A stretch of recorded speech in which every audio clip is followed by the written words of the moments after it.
another edition of the Speak On It podcast. I am your host, Big Mike. We are here live in the building. As you know, I am never alone. I got the gang with me. Got the Mad Producer Podcast Poppy in the building. Dilstradamus lives. We've done some great things this weekend, and we will discuss. And we got my man Munching over here. Breezes is in the building. Some dry ass fries. Some dry ass fries, man. But we are on 61 watch, but I don't think it's gonna happen tonight. So I have turned on. Yeah, I don't think it's gonna happen tonight. By the time we reconvene for next week's episode, though, good chance, great chance. That would be 65 watch.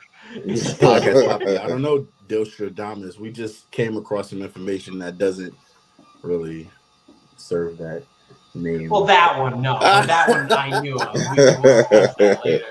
But when we start talking about the Titans, Dilstradamus lives. And living rush through it and living in the world of sorrow with me. We got Enoch in the building. Man, week three. Horrible week.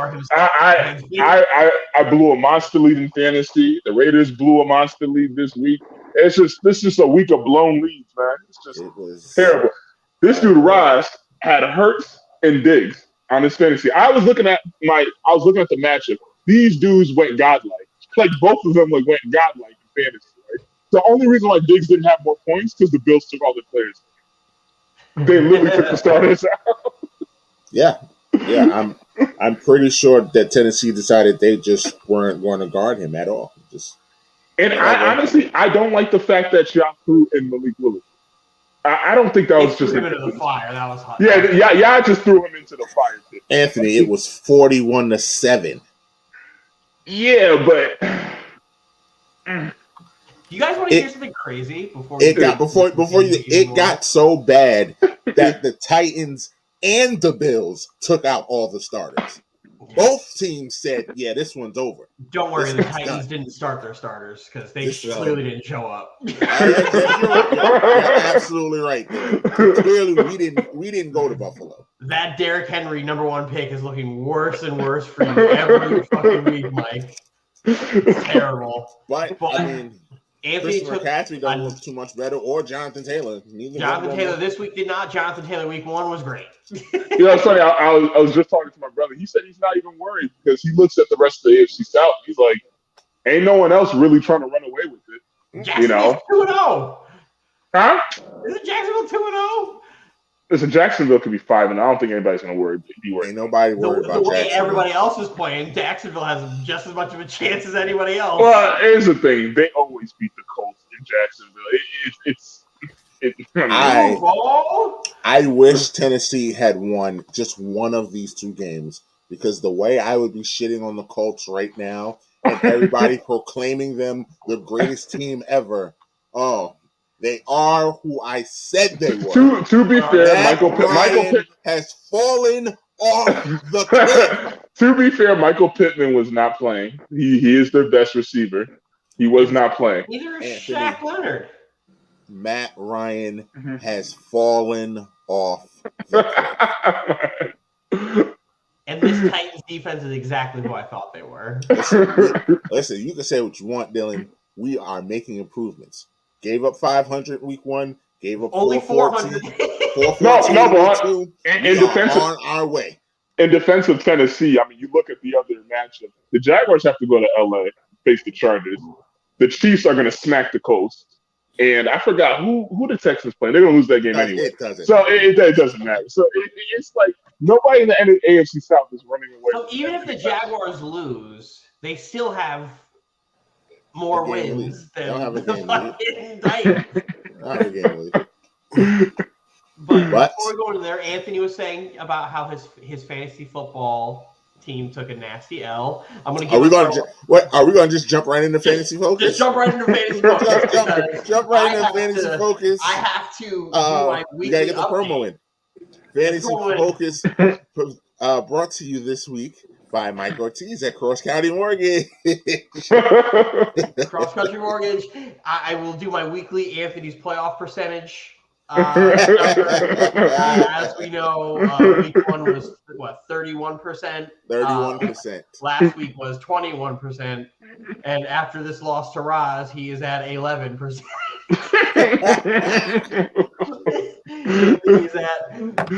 Anthony is still projected to be the worst fantasy football player involved in this podcast. Anthony, what words? You know, it's crazy. I was so like, I didn't even realize George Kittle wasn't even playing, so I never took him out. I had this other tight end who plays for the Vikings. I think if I had put him in, I would have won. I think I might have won. I'm not sure. But then again, it's like I can't control the fact that Evans wants to be a gangster. So it's like I can't control the fact that I told you last week not to play Mike Evans against Marshawn Lattimore. You did. I told you because. But you know what? Gets put in fucking Alcatraz. I understand that, but the reason why I kept him in, I was gonna do it too. I read this report and I was thinking to myself, okay, this report is saying Godwin's not gonna play. It's just the receiving core is looking thin. Evan's gonna get a lot of touches. Julio's not playing. Like, I just was like, okay, maybe it might make sense to put in Evans this week, like, because he's gonna get targeted. And it's not like he was doing bad before everything went down. He got clamped. He wasn't doing bad. But he wasn't doing good. Yeah, but he would if he stayed the whole game. Didn't start. He would have had that same exact stat line of like total. Marshawn does this. Do you think it's a coincidence that he exploded like that? He was frustrated out of his mind. But Justin Jefferson wasn't trying to attack Darius Slay. Right? We're talking about no. But Evans and Lattimore hate each other. I understand that. Don't mean you gotta like get physical with the dude, man. It's the second time in their career that they've done this. They don't like each other. Like, it doesn't take much. He saw him say, he could have said peekaboo to Tom Brady, and Mike Evans would have hit him like that. He was coming. He was going to hit him regardless. As soon as he saw him say something to Tom Brady, he was getting hit. The funniest thing is there was the NFL Top 100 a few years ago, and they had Cam Jordan on there talking about Marshawn Lattimore because Marshawn Lattimore cracked the Top 100 into some piece. They're like, oh, you want to know how good Marshawn Lattimore is? Go ask Mike Evans. And he's like, he's just like. Nah, the relationship. Mike Evans cannot play football against Marshawn Lattimore. That is his kryptonite. He does not like that. No, what was so petty was like at the post game, they interviewed I forgot his name on the Buccaneers defense. He was talking about how, we were prepared for this game. We're used to Jameis Winston throwing picks. And he just started going, and I was like, yo, this is so petty. That is so fucking petty to say some shit like that. Like Lattimore and Evans are on some Chris Paul Rondo type energy. Oh yeah, it's on site. They really don't like each other. They don't like each other. The relationship really stems from Mike Evans getting clamped up all the time. Every time they play, they get clamped up. I know Lattimore is letting him hear it every play, every time. A very good friend of mine is a Bucs fan, and I've been telling him this for years. He's like, "No, Lattimore's pussy." Da, da, da, da. And I'm like, every game. Lattimore does have some fuckboy tendencies, though. He also has but Lattimore, he had Evans' number. I used to think Lattimore was a top 5 corner, and then I was like, oh no, he's only a top 5 corner against Mike Evans. He just knows how to play him. Mike Evans stands zero chance. That's why you're like, if you see that you have Mike Evans and you see the big NO on his schedule, that also means don't play him. No, that means no, don't play Mike Evans. Exactly. Don't do it. I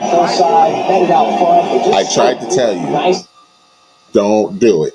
But don't do it, man. I lost in fantasy football this week. That's because I got 2 terrible quarterback performances out of Russell Wilson and Joe Burrow. I couldn't do. Nobody played great. Listen, I think Wilson and Burrow will get their acts together. Man, they were. We're getting very close to doing this. Hey, are the Bengals who we thought they were. Like this Bengals team is playing like last year's Bengals team should have. We're getting very close to Dylan having to answer some questions. I don't think Joe Burrow is the problem. Joe Burrow is absolutely not the problem. They went and they did the Bengals as an organization did everything they were supposed to do. Like they went and got one of the premier right tackles in football. So why is he still running for his life? So why are we where we are, Dylan? I don't know. I just don't understand it. Like if you're looking to upgrade your offensive line, getting a top 5 right tackle is exactly what you're supposed to do. Like that's literally what you're supposed to do. And then they upgraded their guards. They did everything you're supposed to do. And then it's just like they're playing like a worse offensive line unit than they did last year. I just don't get it. Like I was screaming from the top of the mountains for the Jets to go after La'el Collins. Screaming from the top of the mountains. I'm like, man, it's great we didn't. Because this dude Max Mitchell that we drafted in the 4th round is playing pretty okay at right tackle. And Burrow can't see to stand up for more than 5 seconds. Which sucks because he's going after a defense that's going to be applying pressure next week. I'm very interested. That game's going to be very much must watch. And it's crazy that I'm saying that the Jets are a must watch game. That game's a very interesting game because that's going to tell us about both of these teams. Like, is it that the Bengals just had 2 hard games and just trying to get their sea legs together? Yeah, but Cooper Rush Cowboys or the Jets. Those Cowboys aren't good. Don't let that game fool you. Don't let the Cowboys fool you. They're not good. But Micah Parsons and D-Law did a great job of ruining Joe Burrow's day. Like that's a tough look. But that's what I said. That's the only thing. The Cowboys, their defense has the capacity to do that. To be fair, because Micah Parsons only do this for 3 weeks. Yeah, Micah Parsons is a different monster. So absolutely. I don't know. I also lost in fantasy football this week, and that's really only because Gabe Davis decided Monday not to play. The Archangel Gabriel Davis. Had they just said Saturday or Sunday he's not playing, I would have swapped him out. Good news for me. Shuffled the roster. My paid league, I'm undefeated. Oh, nice. I forgot Gabe Davis wasn't even playing. You couldn't tell. You couldn't tell. Didn't need him. Because Stephon Diggs was working. You would think without Davis playing that Tennessee would be like, all right, let's just not let him beat us. Make these other guys beat. Nope. We're going to single him all night with our What's going on? What was going on with Farley, man? Farley was getting. Woo. I'm going to tell you a secret. I'm going to tell you a little secret about Caleb Fairley. He's not great. He didn't look but here's the thing. If he's not great and you have a great safety who's really good at coverage, you should probably have him hover over the top. And, why is he not shadowing? I'm sitting here just you got Byard, right? The rest of your defense, this Titans defense isn't good. I'll be screaming from the top of each mountain if this Titans defense isn't good. But you have a great safety. And Mike, I don't want to say the guy that I told you so about your best player on your defense being a safety only impacts the game so much.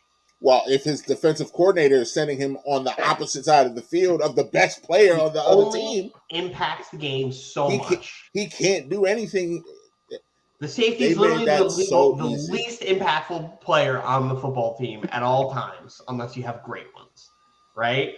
And the fact that you have a really good safety and he wasn't helping on the guy who was just I don't even know the word you would use to describe what Stephon Diggs was doing to you guys. But the fact that there was zero help is mind-boggling to me. The fact that there was zero help is what bothers me. I wouldn't have a problem if he was doing that and just beating us, double coverage. If he was just doing it, Stephon Diggs is legitimately one of the 3 best one of the best in the league. Receivers in football. So if he's doing that, he's doing that. But for him to be doing that on single cover, that's like seeing Shaq just dunking on your center all night and saying, nope, we're not. We don't do that. We don't double team. He's just going to have to do that over and over again. And then he drops 50 on you. Because I turned the game on so I can't watch this no more. So I was getting frustrated with fantasy. So then, like, I get my notification, Bill scored again. Check my fantasy, Diggs points goes up. Then, like, 5 minutes later, Bill scored again. Check my fantasy. Okay, it was Diggs again. He caught another 10. Oh, like, what the fuck is this, man? Like, shit. Like, it was just like Diggs. The only part of that is even worse. Like, there's two things I love doing. I love shitting on Ryan Tannehill, and I love shitting on the Titans defense. Because I like being right. I love being right. Tannehill he threw one Tannehill really was bad awful pick. all night. He threw a really awful. bad pick, and I was just that second interception he threw to Matt Milano. I put in the group chat I think that's the immediately. one. Yeah, It's time to go. That was a bad all right, Ryan, come sit down. And the next thing I'm like, oh, Blake Willis is in. Yeah, but the you can't blame everything on Tannehill. The line's not that strong. I didn't blame anything. The defense lost that game. The defense lost that game. That dam was broken already. It's just it was just like the perfect storm of Dylan being right about things. Everything that I said just came true. It happened so fast. I called Taylor Lewan washed when we returned. And Mike was like, oh, no, he's not washed. I was like, he's kind of washed. He's always getting hurt. Not washed. No. He's always getting, he is. You remember when he gave him 5 sacks in a game to Chandler Jones? Chandler Jones is a borderline Hall of Famer. I know, but he's not 5 sacks in a game guy. He hasn't been 1 sack in the game. I'm glad you mentioned Chandler Jones. Shit. Yes. Speaking of someone else who was completely wrong. So you're lucky, Anthony, because you don't have the footage of you shitting on Kyler Murray. But the joy that it did my heart to see Kyler Murray tear your Raiders apart in the fourth quarter. Anthony was single-handedly crazy shit and then backpedaled the whole game. He was like, no, we'll beat the Cardinals. We'll beat the Cardinals. The Cardinals stink. Well, it's just a short field. We'll beat the Cardinals. They stink. And me and Mike are sitting here like, I don't know, but +5.5, I might take the Cardinals there. That's the Cardinals that I picked to win the division. You're just gonna roll over that team. I did say that, but here's the thing. Leading up to the game, something was telling me, okay, this doesn't sound like a surefire win. Like, because I was at work and I was talking to a Raider fan about it. And I was like, yo, I still got to watch this game after work. I know how we are sometimes. Like, even when we were up 17-0, I was just like, just still another half. And then this, when he had that touchdown, I think it was a touchdown or a 2-point conversion, where the dude was running around the field 8 times, back and forth. That was the most pitiful display of defense I've probably seen. Running around like a toddler. It was I showed that to Janice and then showed the video clip, and she started cracking up. She was like, "Why does he look like that?" I was like, "Because he's 5'8".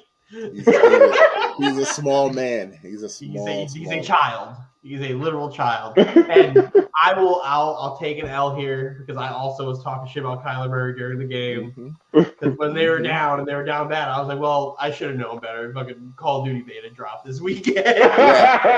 You played your Call of Duty played your card early. See, the thing is, unlike Tennessee, our 0-2 is a lot worse because we play in the same division. We lost the division already. Because the thing is, Tennessee, they got the Colts. They got 2 days with the Colts coming up. We got the Chiefs coming up. We're on the road. We got Denver. We got it's not so sweet on our side. The way Denver's playing, y'all might get to there. I'm about to say, didn't you say Denver? Poor coach team. They're a badly coached team, but it's scary because you still I don't know, maybe it's me. When I watch Denver, I still feel like, man, if they pull it together, man, there's talent on that. Yeah, and anything can happen. That team's scary if they could pull it together. I'm an idiot running, but they look bad. Anthony keeps getting mad at me because I like to use the excuse that coach is bad. But coach is an idiot. That coach is an idiot. I didn't like when you use the excuse the first week, But the second week, I was like, yeah. I was like, they won, and I'm still sitting here. I'm like, yo, that coach needs to get fired. What's happening? It's bad. Like, he's an idiot. And they won the game, and I'm sitting here like, yeah, you're fucking stupid. You're a stupid head coach. Like, your division is filled with dumb coaches. I will more hills than I'm like mountains. I'm screaming from the top of your division's filled with dumb coaches. But that's not why you lost. The conversation we were having today about how I'm trying to blame Hunter Renfrow for losing the game because I need to hear the words. I need to hear the words for this, Anthony, because I could not follow where you were trying to go with this. How you trying to absolve any player away. He lost that game. Hunter Renfrow is literally the reason you guys lost that game. Say what you want about your defense, like that happens, right? He lost that game. There's just so many mistakes we made that led up to that shit. The game should never went that far. But regardless, like you guys made mistakes. You guys had the ball in overtime. And Adams didn't even run the right route on that fucking play either. That's what made it even worse. It's not even a matter of there's like supposed to go to Adams. Renfrow was a good play to go. He started turning up the field, and then he just got murdered.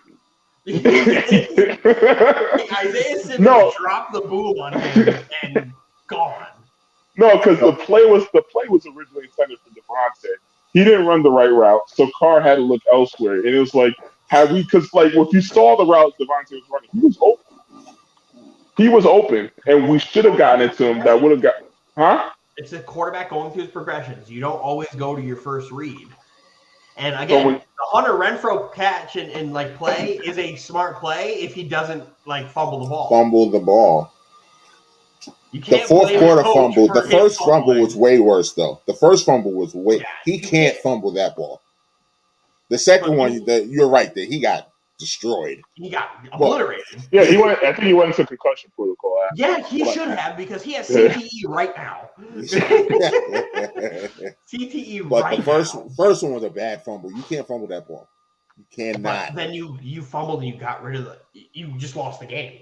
Well, I got two words, and it's not one nation. It is on to Nashville. Those are two words. On to Nashville. That's a tough loss. And the whole time you're arguing, like the coach's fault. It was like, yeah, but if he would have gotten the first down, Renfrow gets all of it. Yeah. But if he fumbles, the coach gets it. It's literally the Patrick Star meme. We're like, is this your wallet? Is your wallet? Yes, your Patrick Star. Yes. So if this ID is in your wallet, this means your wallet. Sounds good to me. So take your wallet. Your wallet. It's not like when the Cardinals got to the end zone right before the end of the game, and it was like 15-23, like it was like fourth down. I knew he was going to score the touchdown. We have this thing where we just can't stop teams from coming back. It's like no matter how hard we try, they're just going to make the comeback. It's just what always happens with us. So it was just almost inevitable, and I just had this feeling. I was like, okay, we might lose this fucking game if it goes into overtime. It went into overtime. That wasn't even the worst comeback win of the day. Yeah, I would say comeback win of the day because there was another game. That's definitely the Ravens game. That was no. They were down 21 in the fourth quarter. Don't find me a game. The Jets game is worse. 99 win % chance going into the final minute and a half, and then find that team with the 0-1% that won. The Jets literally going into a minute and a half left in the game had a 99% chance to lose. And then they won. That's true. Flacco played amazing. Flacco played great, but I was saying the Browns are going to be the Browns. I have found the type of fan that Roz is, and we are going to be fighting every week because we are absolutely on two different sides of the spectrum. When I thought we were closer together. Once brothers in arms, and now it's civil war. Wait, what's going on? Roz is Captain Panic. He's Captain Panic. He's blown up. He's Captain Blow It Up immediately. Right now? I'm like, Anthony, you wasn't in the chat. Oh, they were fighting left and right throughout the whole game. No, because I work Sunday, so I don't see those games. They were fighting the whole game. Like refusing to acknowledge any offensive miscues. And it's saying he's like, "Oh, I love that our defensive head coach can't get a snap on defense." And I'm just like, "Are we watching the same game?" Killing the defense. I'm like, "Are we watching the same game here? Or are we gonna like ignore the fumble or like the missed passes or like what's happening here? Like, are we gonna ignore Myles Garrett like or just Davian Clowney forcing a fumble? Like that's fucking the defense's fault. That happened." And then there was an instance where Sauce Gardner and Garrett Wilson both get hurt, and then he like starts blaming Robert Saleh for it. I'm like, are we really blaming the coach for players getting hurt? I'm like, what's happening here? This is the life. This is the life that I've I'm like, had to what's go even through. going on? And he's like, the Jets. Like, I hope the Jets win this game. I'm like, do you? Do you hope the Jets win this game? And I just sat back, Anthony, and just laughed because if you didn't know any better, Anthony, you'd have swore that was me and Roz arguing about how we argue about the Yankees. It was the exact same argument, the exact same verbiage, everything. Man, Roz, it sounds like you don't want the Yankees to win. No, what are you talking about? Of course I root for them. He pulled it. He was like, why is Jacoby Brissett 8 for 8 and has 120 something like QBR? And I'm like, he's taking what the defense is giving him. He's checking down. Like he's doing. He's like, oh, he has this much yards on checkdowns only. I'm like, I didn't say checkdowns only. He's like, well, if he's only throwing checkdowns, so I was like, yeah. Why do you think he started targeting the middle? He's like, well, it looks like he needs to adjust. I'm like, Roz, do you think there's this that covers every part of the field throughout the game? And if you do, please let me know what it is because clearly there's 32 other NFL teams who need to find this. Whoa! And then the best part is when the Jets win and you get Roz and Dylan at the same time losing their mind. Do you want to know why, Michael? Because Garrett Wilson is him. Garrett Wilson's nice. Garrett Wilson is Garrett nice. Wilson is he's him. Another one who's really nice. Who's that? What's that guy's name? It was Amon-Ra St. Brown. Amon-Ra St. Brown. Yeah, Amon-Ra. Yeah. He's the reason I lost. He's the reason I lost in fantasy. Oh, really? You know what's crazy? I had Garrett Wilson on my bench in my money league, and I still won. Now that I know Joe Flacco just going to throw to Garrett Wilson 15 times a game, Elijah Moore's sitting. Like, Garrett Wilson's going to kick Corey Davis out of New York, and it's going to be wonderful. Wonderful. I hate that fucker. Even though, so Nick Chubb, instead of running out of bounds or taking a knee at the 1 yard line with a minute and a half left and they start fucking chewing clock, he runs in the touchdown. And worst case scenario happens. I mean, I don't blame Chubb too much for that. Yeah, I can't blame him for that. When he scored, I thought the game was over. You know I was like, well, that's it. Last that's the nail year, in the they coffin. had a similar thing happen, except Chubb went out of bounds at the 1 and they kneeled and they won the game because the Jets didn't get the ball back because the Jets also had 0 timeouts. That's what I mean. Like, I thought I'm not going to kill Chubb too much. I'm not going to kill Chubb. I'm not going to kill Chubb. I will kill Stefanski. Yeah, because then they missed the extra point. That's what lost them the game. That's know. what actually did it. That when they missed that extra point, we all went, "Oh, what the?" Well, the game would have went to overtime with everything still transpired. For 2. Oh yeah, that's true. Stefanski, and then they played audio. Like I saw audio today from him on the sidelines after that play. And he was like, "All right, 13, 2-possession game. We got this. 2 plays later, Corey Davis busts open a 66-yard touchdown. And I'm like, oh, we got no timeouts. This game's over. They set up, and I'm like, oh, no. We're about to get this. It just felt like I was like, there's no way we're about to get this. And then it happens, and I'm screaming to the top of my lungs about the Jets. And then Garrett Wilson catches like 5 catches on the drive itself. Then the touchdown, and starts freaking out. Just like, I'm him. Especially the crowd, because apparently I found out today that, yeah, I hear you, baby. They started screaming that the Jets fucking suck. Meanwhile, here they are, just blowing this lead, and Garrett Wilson just put them to fucking bed. Put them to fucking bed in one of the craziest upset win I think I've ever seen in my life. It's such a Brown. It's a Monday Night Miracle, like all over again. Winning a game that we had 0 business winning. it's such a Browns thing. It's not even fun. I mean, this whole past week, the AFC East was just really beating on the North. Like it was crazy. Oh, it was a wonderful moment. It was a wonderful moment because it's like I saw a bunch of the guys look like guys. Like this is the first time in a long time I've seen Jet players like look like they belong in the NFL. and like Sauce Gardner's good, Garrett Wilson's fucking good. I'm really excited about Jets football again. Like I'm always excited. I love watching the Jets more than anything in the world. Bleed green. You guys know the hierarchy with my fandom. But like when the Jets can win games, like that's the first game the Jets have won in September in 6 years.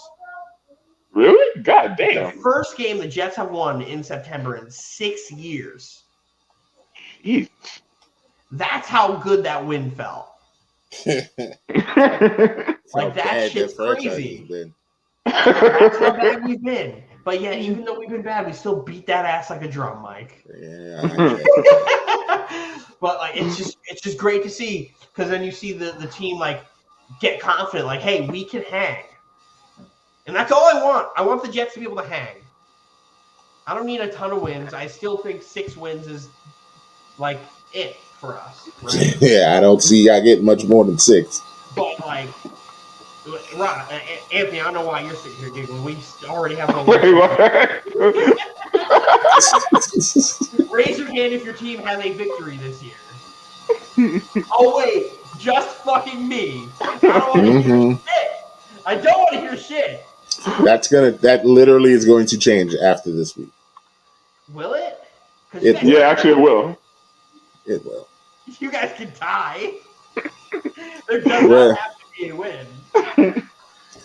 If there was a tie, I don't even know how me and Anthony could come on the show next week. I wouldn't come on the show.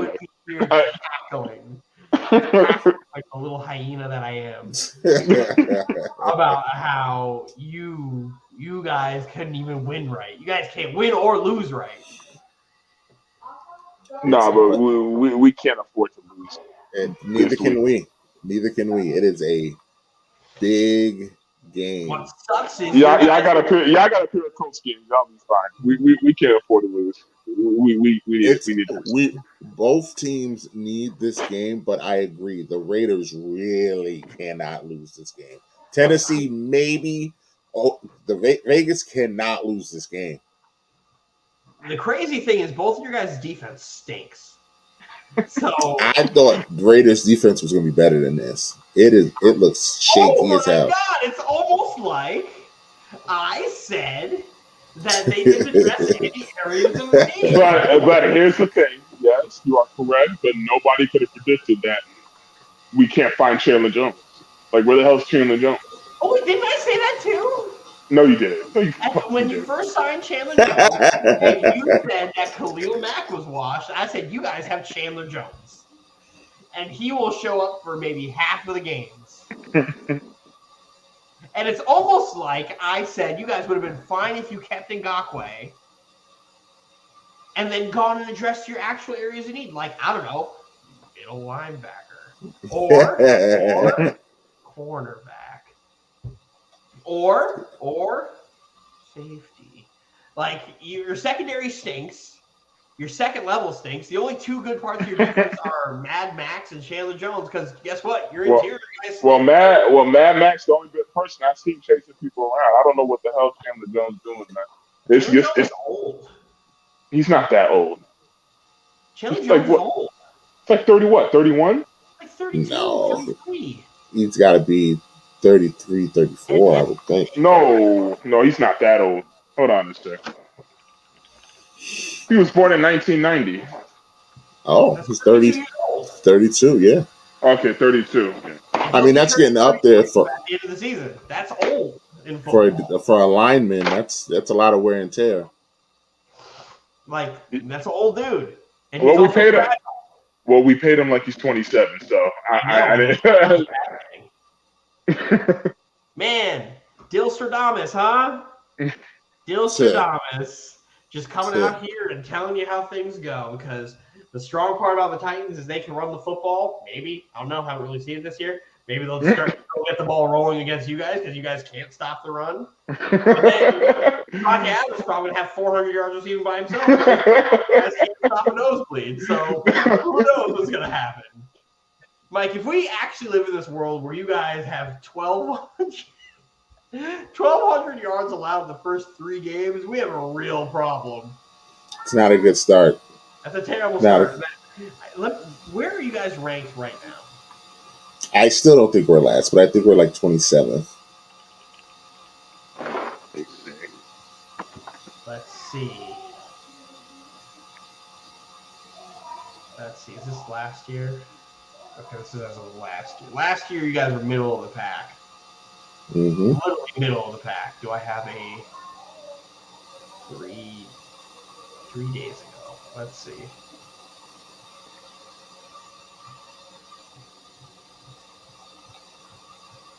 All right, so nothing here helps me because right now they don't even have you in the top 20, so I need to know what rank you are. It's bad. It's bad.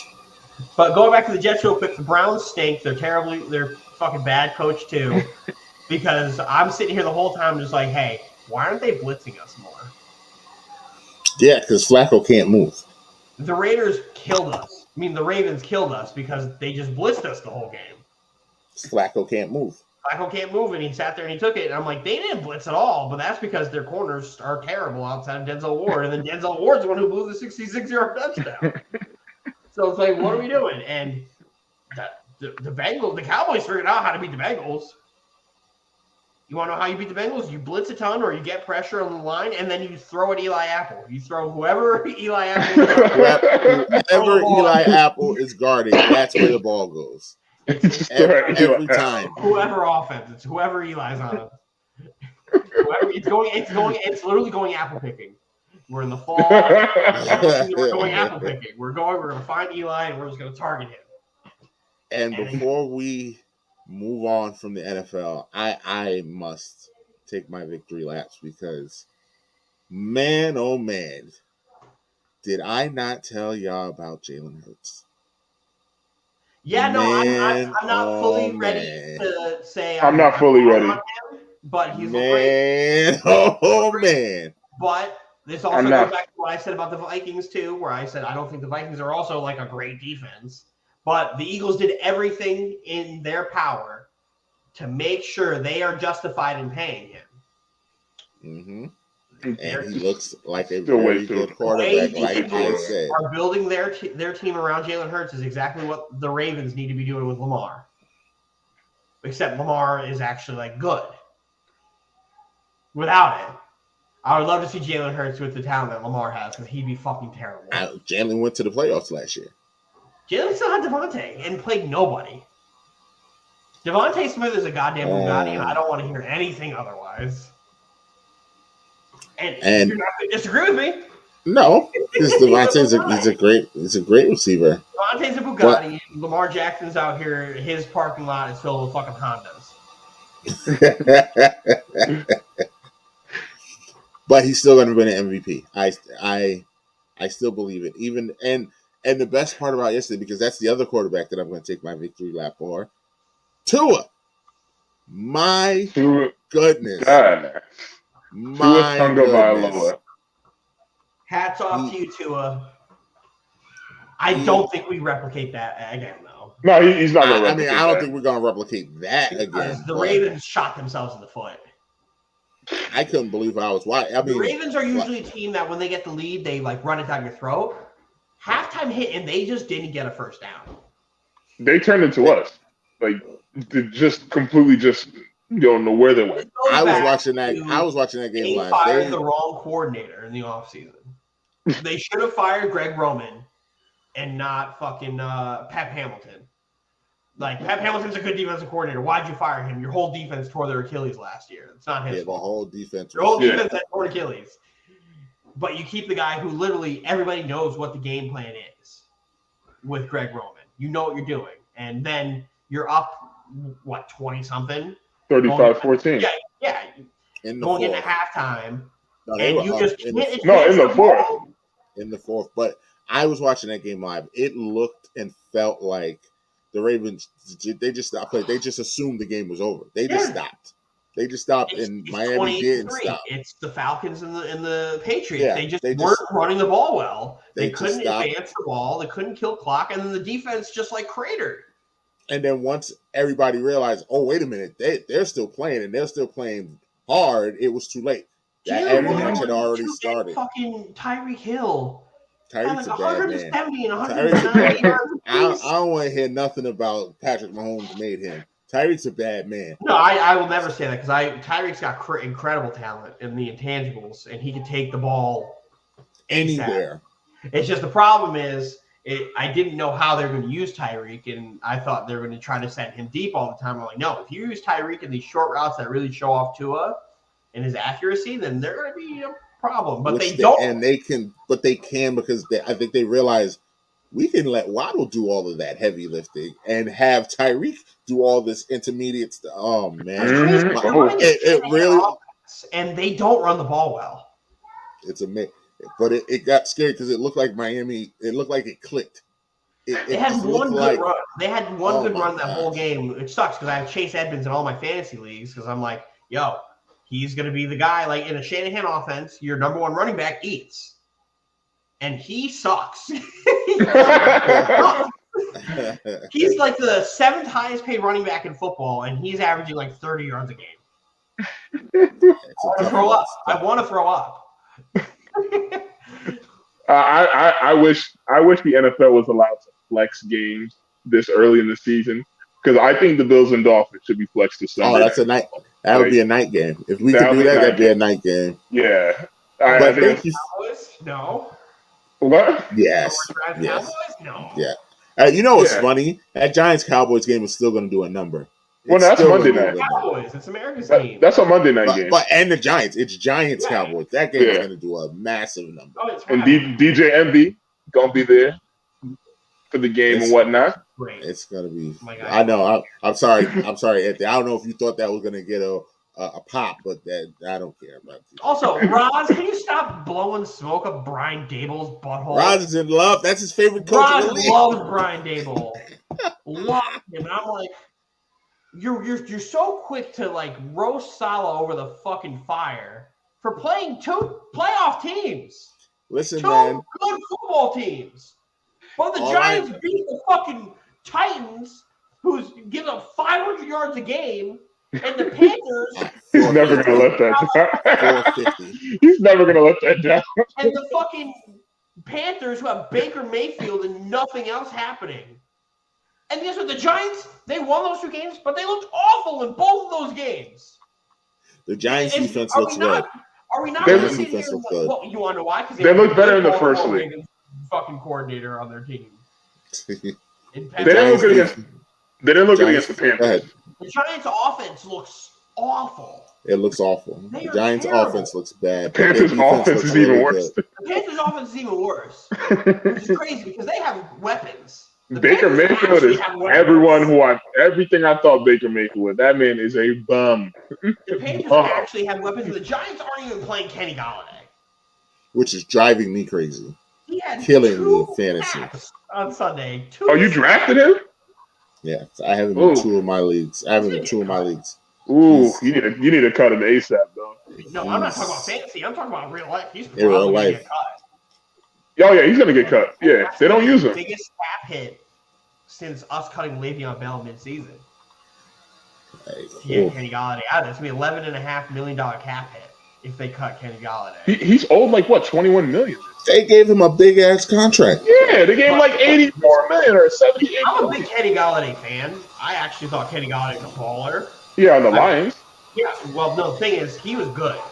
I think Kenny Galladay was actually good. His problem was he was never healthy. And I think Dable came in there and was like, this is how we do it. If you don't want to be a part of it, fuck you. And Kenny Galladay's like, I'm Kenny Galladay. I think there's some teams who could use Kenny Galladay. There's a lot of teams who can use Kenny Galladay. Yeah. I would love to have Kenny Galladay on my team. I think the Packers would love to have him, too. I think the Packers would love to have Kenny Galladay. Yeah, Aaron Rodgers will use him, though. Because he's great. Kenny Galladay's great when he plays. But, like, the fact that Ross is all on Dable, I'm like, hey, you're definitely not watching this game. because the Giants' offense sucks. And it's not just that's sucks. They have apparently Andrew Thomas is like the highest rated left tackle according to Pro Football Focus, which is crazy. Good for them. Wow. But they also have the statistical worst right tackle in Evan Neal. They have both the worst and the best tackles in football playing on the opposite ends of the line. That's really funny. That's why I'm kind of interested in the matchup, the Monday night matchup, because it's like you got Cooper Rush, you got Daniel Jones. Both quarterbacks stink to me. Cooper Rush is better than Daniel Jones. And I think he might be better than Daniel Jones. The Giants need to win this game. Oh, the Giants have to win this game. If the Giants win this game, they actually really could start talking that wild card stuff. Like, they're not going to so It's not incredibly. It's not deep. Not deep. So, and these teams are just going to get better. Like, but the Giants don't have the greatest schedule coming up. I mean, they got this Cowboys team, but after that, their schedule's pretty bad moving forward. It's one thing to beat a offensively inept Panthers team, and then like you said, Dylan, Titans giving up every kind of play. Like once you get to teams like again, they got the Packers coming up, Vikings. This Giants schedule is not bad. You don't think they can win a lot of these games? Let me see. So after the Cowboys, they have the Bears. They can beat the Bears. That's a win. That's a winnable game. That's a winnable game. At the Packers the week after. Depending on how the Packers are playing. That's an L. That's Aaron Rodgers. Dylan, come on, man. We're not doing this again. Come on. That Bears team threw the ball 9 times. And if they give Justin Fields that touchdown towards the end of that game, they're a one-score game. They played really well despite not throwing it and having no talent on that Bears team. That Bears team is a solid football team. That was a lot better than I gave them credit for. So, especially with the lack of talent. And I think the Giants have a little bit more talent on the defensive side of the ball and offensive side of the ball than the Bears do. So that I'm not saying the Packers won't win that game, but I will say that the Giants can win that game. The Ravens, Pat Hamilton's going to want to fuck them up. Pat Hamilton's going to want to fuck them up, but I would give that to the Ravens. The Jaguars, it's a winnable game. It's a winnable game. The Seahawks, that's a winnable game. The Texans, it's a winnable game. The Lions, that's a winnable game. The Cowboys again, winnable game. The Commanders, winnable game. The Eagles, no. The Commanders again, winnable game. The Vikings, winnable game. I don't think they can be. Game. And then the Eagles again. They have a lot of winnable games. They have a lot of coin tosses. They have a lot of coin tosses. All right, who are we? Dylan, who'd you pick for your for the Survivor pool? I don't want to talk about it. Wait, who did you pick? The Bengals. Oh, so here we are in week 3, and I win. Yeah, you win the Survivor pool because, man, what the fuck is happening in Cincinnati? They're not eating enough Skyline chili, man. They should do something. Joe Cool is a little hot. I'm telling you right now, if the Jets beat the Bengals, y'all are fucked. I'm not going to want to come on. Y'all are really fucked. And the thing is, Anthony knows that that's a winnable game now. That is a winnable game now. The Jets are flying high, no pun intended. Flying high off of that win. That is one of those wins that I'm not sitting here and saying it's a season-saving win. But if the Jets would have started 0-2, that's bad. Yeah, it would have. Yeah, of course. That was a very bad spot to be in. But like the Jets right now are kind of in that spot where like best case scenario for this 4-week stretch. Or like we're going to game 3, 1-1. Those are my expectations with a healthy team. Not to mention without your savior Zach, who Roz also has given up on. Roz has given up on Zach, and Zach hasn't even played. Doesn't Zach have like a 4-week limit? Zach's ready. He ain't coming back till week 4, week 5. Yeah, Zach's ready. They're just not going to play him until week 4. I mean, actual clearance. The Bengals this week. Bengals this week, and then the Steelers. You got the Steelers next week. I mean, those are two winnable games. Those are both winnable games. There's a world where the Jets are 3-1 going into like the Dolphins and Bills stretch, and that's crazy. Is that y'all better win. Y'all better win these next 2 games. Well, the next 3 weeks are tough, but then again, like the back half of our schedule is incredibly favorable. Incredibly favorable. What's favorable about it? Let's go. I'm not sure what you're talking about. A couple of New England's. So outside of the Packers, right? The way the Broncos are playing, the Broncos game is winnable. The Patriots game is winnable. The Bills will lose the Bills. The Patriots game, winnable. The Bears game, winnable. The Vikings game, winnable. That's not winnable. That's not no damn winnable. Justin Jefferson's gonna chop y'all up. Come on, y'all do not have a sleigh on your team. He is going to chop y'all up. I'm not saying Justin Jefferson's not going to do well, but like, remember when everybody was talking all that shit about Jamar Chase last year when he was like, "Oh, he's this." Who's the only team that they played last year that held him to under 40 yards? So I'm not going to sit here and say we're going to shut down Justin Jefferson, but the Vikings are a winnable game. The Vikings aren't perfect. They play a lot better at home. I'm glad. Good for them. Most teams do, but that game isn't like a shot, like an actual like. That might be my pick of the week. That might be my pick of the week. Keep that same energy, Mike. We're gonna have to remember that for December 4th. Yeah. I need to figure out. I don't think the Bills games are winnable, but they're divisional games, so they'll play hard. I think we go 0-2 against Buffalo. The Lions game, I think, is winnable. I think the Lions game is absolutely winnable. I think the Jaguars game is winnable. I think the Seahawks game is winnable. I think Miami's winnable. You think Miami's winnable? I think Miami's winnable just because of the way the Jets play Miami every fucking year. Something always happens where we get that Tua game where he's just terrible. Just last year we couldn't fucking capitalize on it. But like you guys underestimate the Dolphins-Jets rivalry.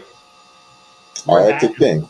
It's a thing. It's definitely a thing. And the games that they play really show that it's a legitimate rivalry. Not really a rivalry when we win all the time. Versus but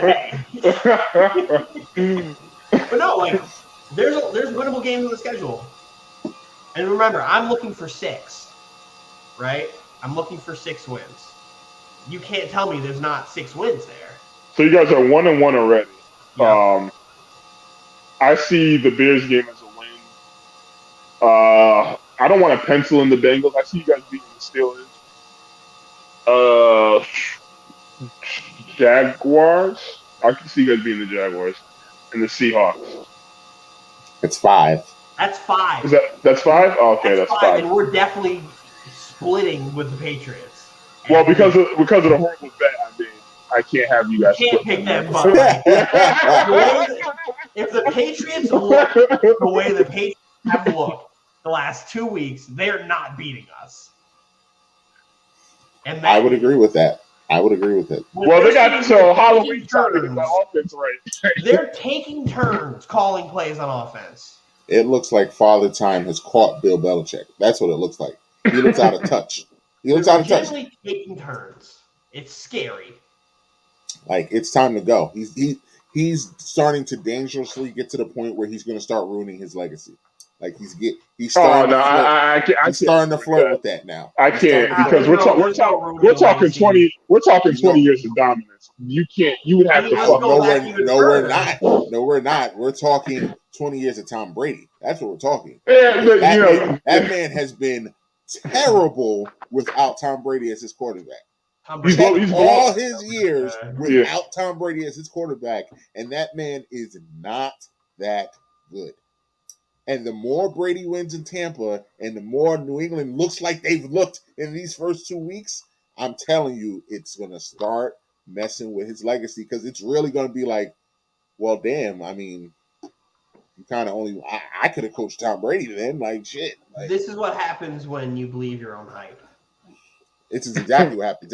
And by the way, I'm loving every minute of it because I don't care what his players say. What his players say, that looks like a miserable, cocky old man, and I'm glad that he's getting humbled. Regardless that they won, that was an awful game. Oh yeah, everyone said it was an awful game. That game was terrible. And I will eat some crow because Mitchell Trubisky looked god awful. Terrible. God awful. Matthew Judon was on that ass all day. Get Kenny Pickett's ass up. Nah, don't put because that line is fucking piss poor. That line, yeah, don't throw him into that mess. Let Trubisky just roll for now. You know, don't put Pickett in there. The problem is that defense isn't good enough to overcome that offense. Not without TJ Watt. Yeah, without TJ Watt, they're not. The defense is just not. It's a good defense. Another offensive line that I can't wait to play. It's a good defense, but they need a great one. Our defensive line. These next two games are really exciting because they're like I can watch a young defensive line it's a coming of age story. If the Patriots could beat the Steelers, definitely could beat the Steelers. Yeah. So it makes me feel better. What are we? What kind of prize or penalty do I get here to let y'all back into this suicide pool since y'all are out and I've already won? I'm out. I'll have to figure it out. I'm playing for keeps here already. You got house money. You got I mean, or we can reset it and I just get an extra pick. Yeah, we can do that. I like that. Yeah, we can do that. Like that. You better. Okay. Well, so you get two chances. So you get two chances, right? Hold up. Let's pump the brakes there. Because I just did math in my head. There's 32 teams. You've already picked 2. That means there's 30 teams. If you start picking 2 teams a week, you're running out of teams you can pick. Well, no. I mean, all it would mean is I can pick the Rams again, and I can pick the Colts again. Okay, so you want to do it that way? Yeah. Oh, okay. I was like, do you want to, instead of doing 2, do you want to just have your picks come back in? Yeah, actually, I like that better. Give me the Rams and Colts back again. Let's get them back in here because I'm sure the Rams are going to play somebody that I'm going to be like, yes. All right. So I lose the Dolphins and the Bengals. Who did you? Anthony didn't get the pick this week. Anthony picked the Patriots week 1. I picked the Patriots week 1, so I'm not missing that. Let me see. Who did I pick week 2? Did I make a week 2 pick? No. Did you? I feel like you said if I were to pick, you'd pick. No, actually, I did. I said the Broncos. Yeah. Yep. Yeah. Yes. Yes. Okay. Yes. Yeah, I said the Broncos. So Anthony, I ain't picking them either. Now that we're week 2 a little bit, how do you feel about your Patriots prediction of them winning like fucking double-digit games? Yeah, that's not happening. What record did I have? 10-7, right? Yeah. Yeah, that's not fucking. It was funny. I was just looking at the schedule like 2 seconds ago. Hold on a second. Give me 1 second. Let me pull. They have the Ravens this week. I mean, we talking about how bad the Patriots' offense was, but we didn't make no mention of Mac Jones' beautiful touchdown pass to Nelson Aguilar. Great, good job, Nelson Aguilar. Like great job, Mac Jones. It threw a touchdown. Y'all got this vendetta against the Patriots. It's like, yo, I know they ain't playing that well, but at least give props where props is due. That was a beautiful touchdown pass. Great job, Matt. Okay. Good job. All right, he's an NFL quarterback, and he made an NFL throw. All right. Doesn't mean he didn't look like shit the whole else of the game. Like, it's fine. Okay, so let's see. They got the Ravens at home this week. I'm not picking them. You know what? Yeah, I'll pick the Ravens to win. They're going to lose the next 2 games. They're going to be 1-3. I have them beating the Lions. They're going to beat the Browns. Coin flip. They got the Lions at home. They'll beat them. They'll beat the Browns. They'll beat the Bears. The Bears is a coin flip. They're going to beat the Jets. Jets are a coin flip. They're going to beat the Colts. Coin flip. The Jets will take 1. Coin flip. They'll lose to the Vikings. I still think that's a coin flip, but I think they stink. So go ahead. The Bills. They're not beating the Bills. They're going to get 1 against the Bills. I don't see that happening at all. You don't see that? I don't see that happening at all. I think the Bills run through them Similarly to how they ran through the Titans, they were running through them. I think you could guarantee 2 L's in Buffalo against Buffalo. I don't think they beat the Cardinals. I don't think they beat you guys. All right. So who's your pick for this week? Yep. Who's my pick for this? I'm down to 2 games. I don't want to say the Chiefs. It's way too early. I got a whoever pick going on. I'll pick him.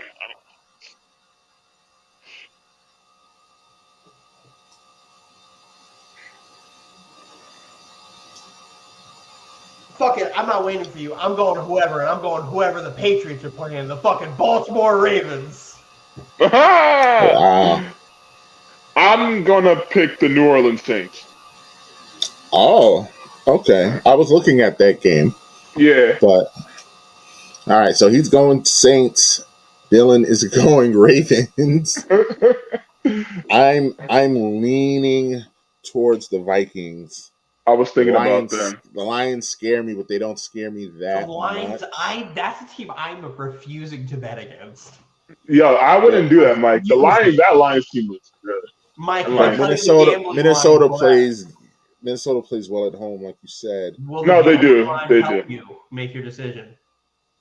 What is the line on that game? 5.5. That's a lot. I'm not picking the spread in that game. That's a lot. The Lions almost won in Minnesota last year. Defense is like okay. And I want to pick the Eagles, but I don't want to waste my Eagles pick. That's why I'm picking Baltimore, because I don't think Baltimore's great, but I think Baltimore can win against New England. Do we know if Herbert is playing? Because I would definitely pick. No, we don't know. They said he's still day to day. Yeah, that's early to take the Chargers. That's a little early for the Chargers. Did you already take you took the Cardinals last week, right? No, he didn't. I took the Rams and the Colts. Did you take the San Francisco? Yeah, I'm looking at San Francisco. I like San Francisco. But remember we just talked about how Denver can turn it up. Yeah, but San Francisco's already playing well. San Francisco's defense is already playing well. And I like Jimmy G. And that team operates a lot better with Jimmy G under center. But is it a shoo-in to win at Denver? But that's what I mean. Is it a lock, though? I don't know. Yeah, that's not a lock. That's not a lock. I kind of want to be spiked. You pick a battle of the birds? Falcons, Seahawks? I don't trust either one of those teams. Yeah, I wouldn't trust. I think I'm going to take the Titans, Mike. I would take the Rams. Take the Titans, and Anthony, you take the Raiders. Nah, I'm good. No belief. I'm going to take Minnesota. I'm going to take Minnesota. That will be my pick for the week, Minnesota. God, I hope Kirk Cousins shows up. Because, jeez. So he should be fine. Yeah. And they're playing at home, so like everything adds up for him. Yeah. It's not Aaron Rodgers. It's not Aaron Rodgers. It's not a night game. Should be prime Kirk Cousins. What's prime Kirk Cousins? 1 o'clock on Sunday afternoon. Give me his solid 320, 3 touchdowns and a pick. 3 touchdowns and a pick. That's your classic Kirk Cousins game right there. It seems like the classic match. That's like the classic Matthew Stafford game too, as well. It's like this dude, like Stafford's always like when I see him on my fantasy, it's like, okay, yeah, I got some good points. I check back like 2 minutes later, he threw a pick. So then my point total starts to go down. Did you play Allen Robinson this week? Because he got. Yeah, I did. Allen Robinson did good for me this week. You fed that man the ball, man. Look at that. Fed that man the ball. AJ Terrell played terrible. That's supposed to be the number 1 corner. Who? AJ Terrell played terrible. Oh yeah, no. Terrell doesn't have any help. Yeah, and it's not like Allen Robinson's not a bad wide receiver either. And he was out there guarding both of them. Yeah, that's a tough spot to ask for. It's not like Terrell's Revis. or something. That's tough. The guard Cooper Kupp and Robinson. That's tough. There's really not much harder in the NFL than being a corner and having to guard two different types of wide receivers. And both be really, really. Corner is already like the hardest position to play physically because you have to have such fast twitch muscles. Now you have to change up who the play style you're guarding every single time. And Kupp is elite. He's probably the best receiver in the league, or 1A, one of three different receivers. Like literally, it's him, Devontae, and Diggs. Like Diggs, pick your fancy, whatever one of them three you want. I'm not going to argue with you. Whatever. Go ahead. You're right. Yeah, whatever. Yes. But then Allen Robinson is like literally in that tier 2, tier 3. Allen Robinson's like in that right there. Top 20. Yeah, like he's right there. Like, so that's tough. Well, here's my thing. Different. Yeah, that's true. Here's my thing. Speaking of the Falcons for a second, do they need a quarterback change, or is it too early? Who? The Falcons? Yeah. No, Ridder stinks. No, Mariota's actually playing decent. They've been calling for his head after this loss. Why?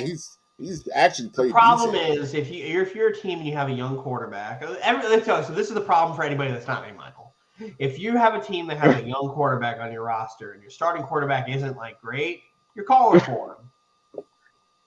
You're calling for him. That's what impatient bad franchises do. Bad franchises. Everybody, and I agree. I totally agree with what Mike just said, because the problem is everyone has this Justin Herbert syndrome where they just want the quarterback to come in. Like, people are crazy. It doesn't happen. Like, people like these owners are begging to just have this person be the guy by like game 2. Like, it's just like, dude, these people need to. The problem is these coaches don't watch these dudes every day. Justin Herbert, because I remember Herbert's rookie year, he was on Hard Knocks, and everyone was saying Herbert just wasn't ready. And the next thing you know, fucking Tyrod gets his lung punctured, and he goes out there and throws himself a fucking game. And Did you see that Tyrod suing that doctor? Good. I don't know what took so long, because I'd have sued him and the NFL immediately. Like, him, the Chargers, the NFL, everybody. What the fuck? Like, what? Oh, everybody. Like, that's how quick it turns around. Herbert wasn't supposed to be ready. And then I'm not saying Tyrod Taylor would have been like Superman and he would have, tore the leap, but that literally cost that man the rest of his career. Like, he's not going to get another. But he's not going to. He was the starting quarterback. He's not going to get that shot again. Yeah, but Tyrod. He got the shot. He was a placeholder, and you never, because. But that's what talent on that team. That's what there was talent on that team. He's good enough that he could. I mean, who was to say that team wouldn't have been in the same position with him there? This happens to Tyrod everywhere he plays. He's had a bad string of luck. He's had a. I don't fully agree, because he was on the Texans. He had another shot, and he still didn't take full advantage of it. I mean, at the end of the day. And then he got replaced by Davis Mills. Yeah, he got outplayed by Davis Mills. I think this year is the first year we see the reverse Tyrod happen, where Tyrod actually takes over a job halfway through the year, as opposed to him losing the job. I think it can happen, because I think Dable's gonna get real sick and tired of fucking Daniel Jones real soon. Real sick and tired of that motherfucker. We'll see. I mean, there might be a situation where the Giants are doing good, but then Daniel Jones is holding them back. He might just be like, all right, we got to throw someone else in here. Oh, so you're just talking about real life right now. You're just talking about real life. But I still think Jones will play out this whole year. I don't think there's going to be a coaching change, but I can see it happen. If the Giants are looking promising, I can see it happen. But the thing is, you can look promising while still hating your quarterback. Exactly. Like, it's not going to stop anybody. If you need to, at the end of the day, these coaches get paid to win, right? Mm-hmm. No coach goes into there trying to lose, especially when it's your first year. You want to make a good impression. You have a new front office. You're trying to show that your culture is being instilled day one. Yeah, I would say you're trying to establish a culture. Yeah, you're trying to prove to these guys that, like, hey, I belong as a head coach, and you're trying to prove to the players that you could believe in me. I'm a leader of men. Mm-hmm. Whether I was here for your last or not, whatever happened is gone. Like, I will sit this fucking guy if it means we win games. Right now, they're sitting Kenny Golladay, the guy who's making tons of money, and they're winning games. That's what I'm about to say, Dylan.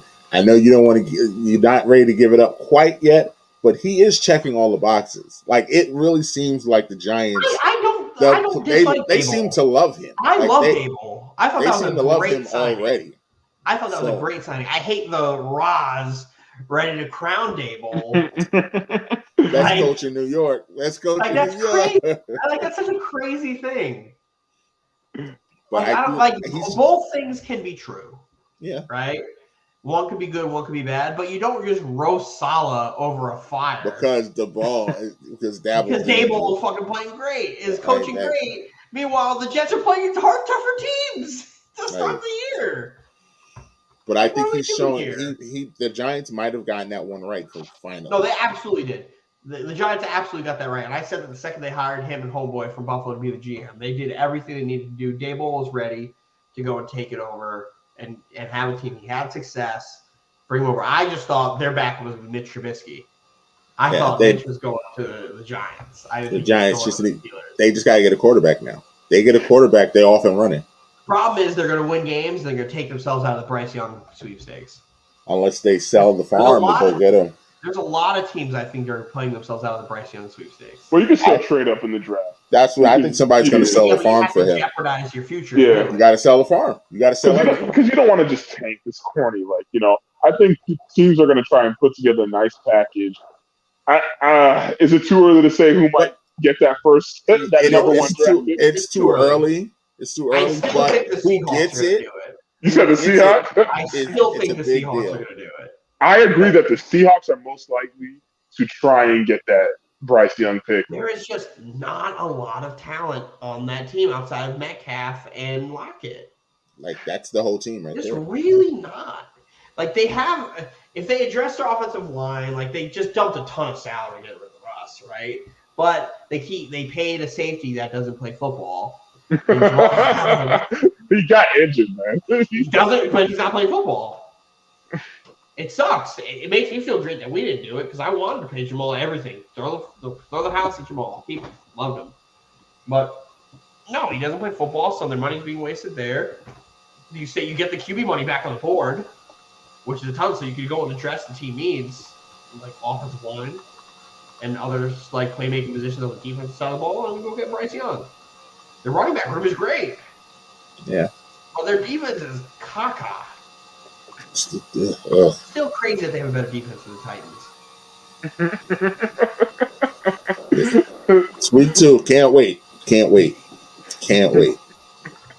It's crazy to me. I don't. If I had to put money on who would have the number 1 pick, it's between Seattle and Washington. I think Washington's that bad. I think Washington's terrible.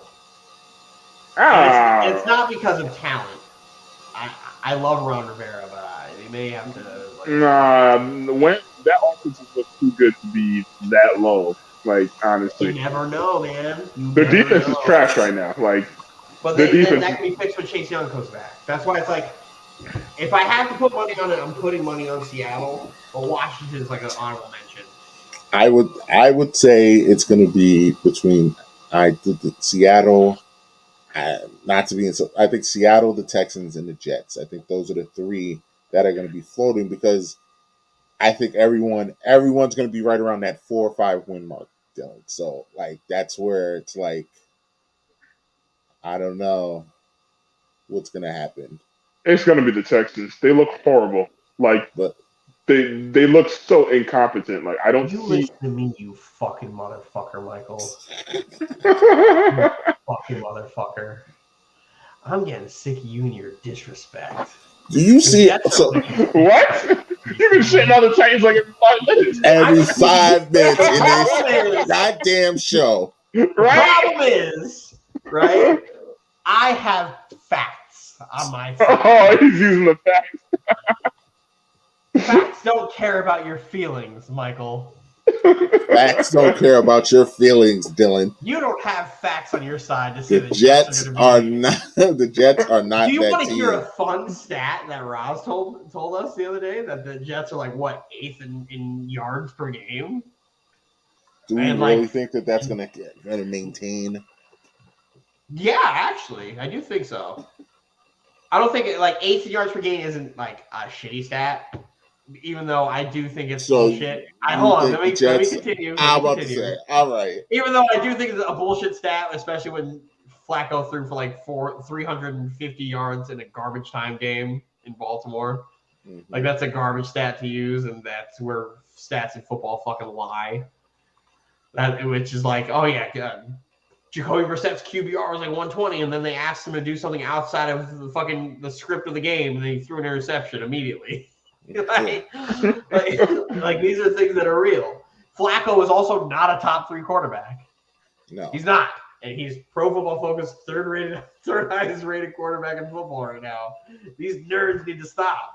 It's definitely not Flacco. They need to be stopped because it's ridiculous. They're ruining my football by putting math into football. No, but Texas got that number 1 pick up. I would say the Texans. I mean, I put the Jets in there, but I think it's the Texans. I think the Jets are going to be out of the top 10 in picks. I don't think we're going to be in the top 10.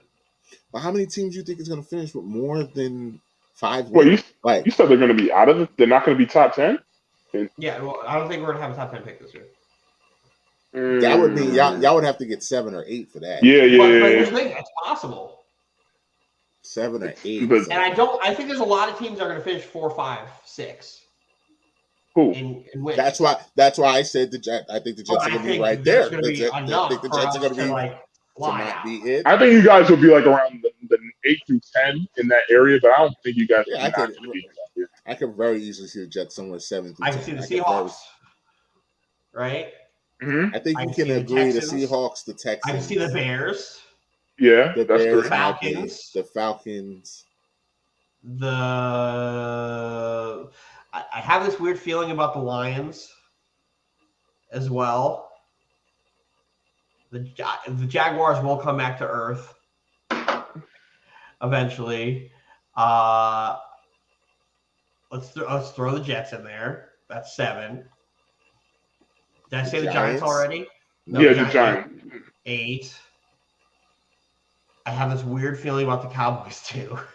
Nah, it's not gonna be the Cowboys. I have this, or the Steelers. Yes, I think the Steelers might be a top 10 pick. And then, how many is that? And Washington. I don't think Washington. To me, that's I think Washington's teams. Better than that. That to me, there's 11 teams that could be fighting for the first 11, the top 10, and then there's gonna be teams that are out. Yeah, I think they're all going to be cluttered right together. That's why I said the Jets could be. Did we say the Panthers? No. Oh yeah, the Panthers are another team. Yeah, I got Panthers being top 3. I'm keeping it. You know what? Panthers are the number 1 pick. I don't know if they're worse than the Texans, but I have them being top 3. Baker makes them worse. I don't think Baker makes him worse than the Texans. Baker's better than that dude on the Texans. Davis Mills. Baker's better than Mills. Baker's better than him. I don't know, man. And the Panthers have more talent than they do. The Panthers have talent, but Matt Rule's an idiot. Matt Rule's got to go. He's got to go. He's got to go. He's got to go. He's got to go. His time is up. I know it hasn't been long, but his time is up. Sorry. It hasn't worked. It hasn't worked. He's been through how many quarterbacks? He's gone through the whole 2018 draft class. Yeah, Sam Darnold. Baker. If they get packed up by New Orleans this week, especially after the league Jameis had, and the fact that he's still fucking injured, he needs to get fired. Every fractured vertebrae. Yeah, I saw that in my Super Bowl pick. I was just like, unbelievable. That's it. That's it. This looks like a Saints team that's going to have the 6 wins I was talking about. Put them in the top 10. Right. So what is a realistic scenario for James' back? A realistic scenario where he just wears a back brace and hope for not need surgery. Good thing he has a good offensive line. Yeah. Because it's going to be tough to sit there and play through pain like that. And they may, if he really is not feeling it. They may just sit his ass and play fucking. I don't even know who they're. Taysom Hill. Taysom Hill again. Then they might have to get a new quarterback. Then it'll be 2 years. Don't worry, they'll be losing games. They'll be losing games, so they'll go get one. Yeah, but even a Saints team with a mediocre quarterback is still productive. Like, yeah, but you take the wide receivers out of the game because Taysom's not good. The Saints need help. The Saints need help because you guys know how I feel about Jameis already. Yeah. So it's like, you say what you want about Jameis. Jameis is a lot better for that team than fucking Taysom Hill is. Yeah. Yeah, Taysom Hill. No. That might put them in the C.J. Stroud sweepstakes. And Olave would love that. They'd have 2 Ohio State wide receivers and an Ohio State quarterback. And that kid could play. That kid could play. That kid can play. So I'm still iffy on the whole Ohio State quarterback in the NFL thing, but Justin Fields is playing fine. That's the thing. Justin Fields is playing fine. Alabama quarterback, that's a thing too. Matt Eberflus, let him fucking throw the football more. Stupid fuck. Justin Fields is so good. Justin Fields is very good. I feel so bad for him, man. I do too. If he was on the Jets, he'd be plotting on his downfall. I feel bad for him then. But there is one bright spot that came out this week, and that Aaron Rodgers is still Aaron Rodgers. That Packers team is back to life. I wouldn't say everyone needs to life, calm down. But everyone you wouldn't say that? Yeah, I wouldn't say they're back to life, but everyone needs to calm down. That's Aaron Rodgers. Like, relax. It's Aaron Rodgers. Like, come on now. It's 2 seasons in a row where you think Aaron Rodgers isn't still a top 5 quarterback in this league? Come on now. Stop. He's gonna figure it out. It was great for me. I had Aaron Jones in my money league. I have Aaron Jones as one of my running backs. And they did everything in their power to give Aaron Jones the ball every chance they could, and it was wonderful. Those Packers wide receivers are still sus. And I don't want to hear anything else about it. Because Anthony, those Packers receivers look like shit. Lazard caught a nice touchdown pass. Lazard stinks. Let me lay this out for you. Before we switch topics, you know what everybody loves talking, like Lazard, what they say Lazard is great at? What do you think Lazard is great at, Anthony? And then I'll tell you what everybody actually says Lazard is great at. Exactly. Blocking. You don't know. Blocking. They rave about his run blocking. As a wide receiver, you're holding your hat on run blocking and not your ability to go and catch a football or run a route. I run block. He's a B- route runner. He has average hands. You're nicer than me. He's C+. His average hands. He has okay speed. Like he's got good measurables. He's a good measurables. He's a below average receiver. But he's just an average. I wouldn't say below average. He's an average receiver. He's a 3. He's a 3. Below average. He'd be 1 on your team. He would not be. He would not be 1 on my team. He would not be 1 on my team. He'd be wide receiver 1 on your team. He would not be. I would go. The one positive that I got out of that game was I did see a Robert Woods sighting. I did. I was about to say I did get a Robert Woods sighting, so I was okay with that. But because speaking of Evans with Evans and his stupidity, I'm actually thinking about putting Robert Woods into the lineup. We had a Robert Woods sighting. Traylon Burks stinks. He's telling you when he drafted him, man. He's maturing. Exactly. You can't say a rookie stinks after two NFL games. Like you're right. You can say it when he gets drafted. Like I've been saying he would still be the 1 or 2 on your team right now. That's not true, actually. That's not true. Because we saw him play. I knew you were going to say that. We saw him play. Wilson's a stud. Elijah Moore is also very good. Elijah Wood is not better than Burks. Elijah Moore is better than Traylon Burks right now. Are we forgetting what Elijah Moore was doing last year at the end of the season? He was lighting dudes up. He's not. Elijah Moore is better than Traylon Burks, and Corey Davis is better than Traylon Burks. And I hate Corey Davis. You know Corey Davis is not. We're moving on. We're just saying anything. Treylon Burks is not good at wide receiver. He is better than Corey Davis. I hate Corey Davis, and I'm stamping that. Hate Corey Davis, but she's better than Treylon Burks. All right. Well, how many 66-yard touchdowns does Treylon Burks have this year? It's been 2 games. It's been 2 games. Doesn't solve any problem. How many wins has Treylon Burks contributed to? It's been 2 games. His NFL career, his entire NFL career has been 8 quarters. His entire career. How many 100-yard games has Treylon Burks had? God. Oh, my Lord. I'm still trying to figure that one out, too, because Garrett Wilson just had one in his second game. Oh, Lord. 14 catches. Him. He's not him. We'll get to that in a minute. But we're gonna.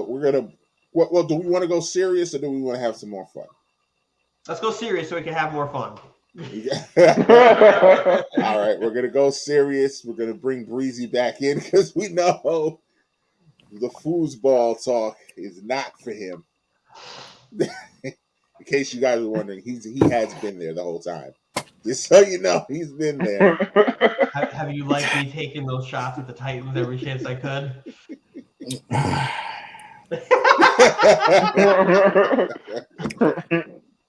My Lord. Yeah, that was a long football topic. That was long-winded. But it was good. It was good. We're out here. So, let's get serious. Let's talk about. We touched on it last week with the Suns owner. I still don't know how to pronounce his name, and I still don't give a shit how to. Something Garver or Sarver or I don't care. Oh, Sarver. He's not worth me respecting his name. He's not worth it. But we touched on it last week. All the allegations that has fallen on him from an 18-month investigation, and he got suspended for a year, $10 million fine. Just nothing. And like we said on the show last week, it really wasn't nothing. And the outrage, long story short, he today announced that he's putting in motions to sell the team, which I don't know about you guys, but I was stunned when I saw that. Not this guy. I wasn't. Not this guy. I thought it was because the sponsor, I forgot who the sponsor was threatening. PayPal was threatening. Yeah. But at the end of the day, like there's the patch on the jersey, that's money. Yeah, that's money. You'll always find somebody else who has less morals. They can go to Chime. They can go to anybody. They'll figure something out. Isn't Chime already with somebody? That was a settlement payout. There's other people. Like, they're paying him. They're paying him to step down. That's what that sounds like. So, no. Don't fall for the games and the gimmicks. They're paying that man to step down because why else? Why else? You guys got allegations on me. You guys just suspending me and fining me $10 million, which is like pennies on a dollar for me. Why would I sell? I'm gonna make that money back in revenue, even though I'm suspended. Mm-hmm. So, and besides, if PayPal really pulled out, somebody else will just be like, sure. Yeah. So what? It's not that big a deal. You know how many people? You know how many people are gonna be banging on who will be banging on his door to fill that space, regardless of what the optics look like. Come on, man. Because guess what? In 6 months, people are gonna forget about it. Especially if there's nothing else, no talks about it. They're gonna probably bring it up. But I don't know if I fully agree with that because with the Donald Sterling situation, that made headlines for a minute, and this is arguably comparable. It's comparable. It's comparable, but it's different because the reason why it's different is because they had hard evidence to prove that he had did what he did. And they forced him to sell. Yeah, and they forced him. They held it over his head. In this situation, they don't have. It's more hearsay than anything. They're just like, oh, there have been complaints by multiple people, multiple times, and we're gonna make a plan of action by suspending you to basically let everybody know that we kind of hear them, and we're gonna find you $10 million to like hush everybody else up, but they can't really do much else. Which is exactly why I was surprised that he decided to sell the team. I thought it was going to drag out a little longer. 6 months from now, nobody's going to be talking about this. So it makes me wonder why is he selling? How old is Sarver? Old? I don't know. He doesn't actually look that old. If I had to guess, he's probably in his 60s, his 50s or 60s. He doesn't look that old. Younger than Donald Trump. He's 60 years old. 60, yeah. So yeah, Robert Sarver. Sterling was in his 80s. Like Sterling. Sterling was. He's gonna go in another. Was owning the Clippers before Buss bought the Lakers. Like he had to go. I'm pretty sure Sterling was out there. Still has freedom papers for some of his old employees. Like he had to go. That man was. I thought it was gonna drag out a little longer. I thought I was gonna pull the I'm not fucking selling, and do that for a little while, and then sell. Like close to the he's already worth. He's 60 years old. His net worth is $800 million, and I'm really curious to how much that he's gonna get He's gonna get $1 billion for this team. Why not? Yeah, the Sun is worth $1.8 billion. So. Yeah, I would say the Suns are gonna sell for $1 billion. I know. Why? Why not? Yeah, it makes all sense in the world. Sell, fuck it. Why not? That's why he's doing it. He's selling. And he has the Mercury too. So I mean, no, he's selling both. No, he's selling both. Yeah, that's what I'm saying. He's selling both. He has the Mercury too. He's getting why both. not? All $40,000 of the Mercury. I was just about to say, how much you get for the Mercury? Stop it. No, I know a guy who's probably gonna buy it. Who?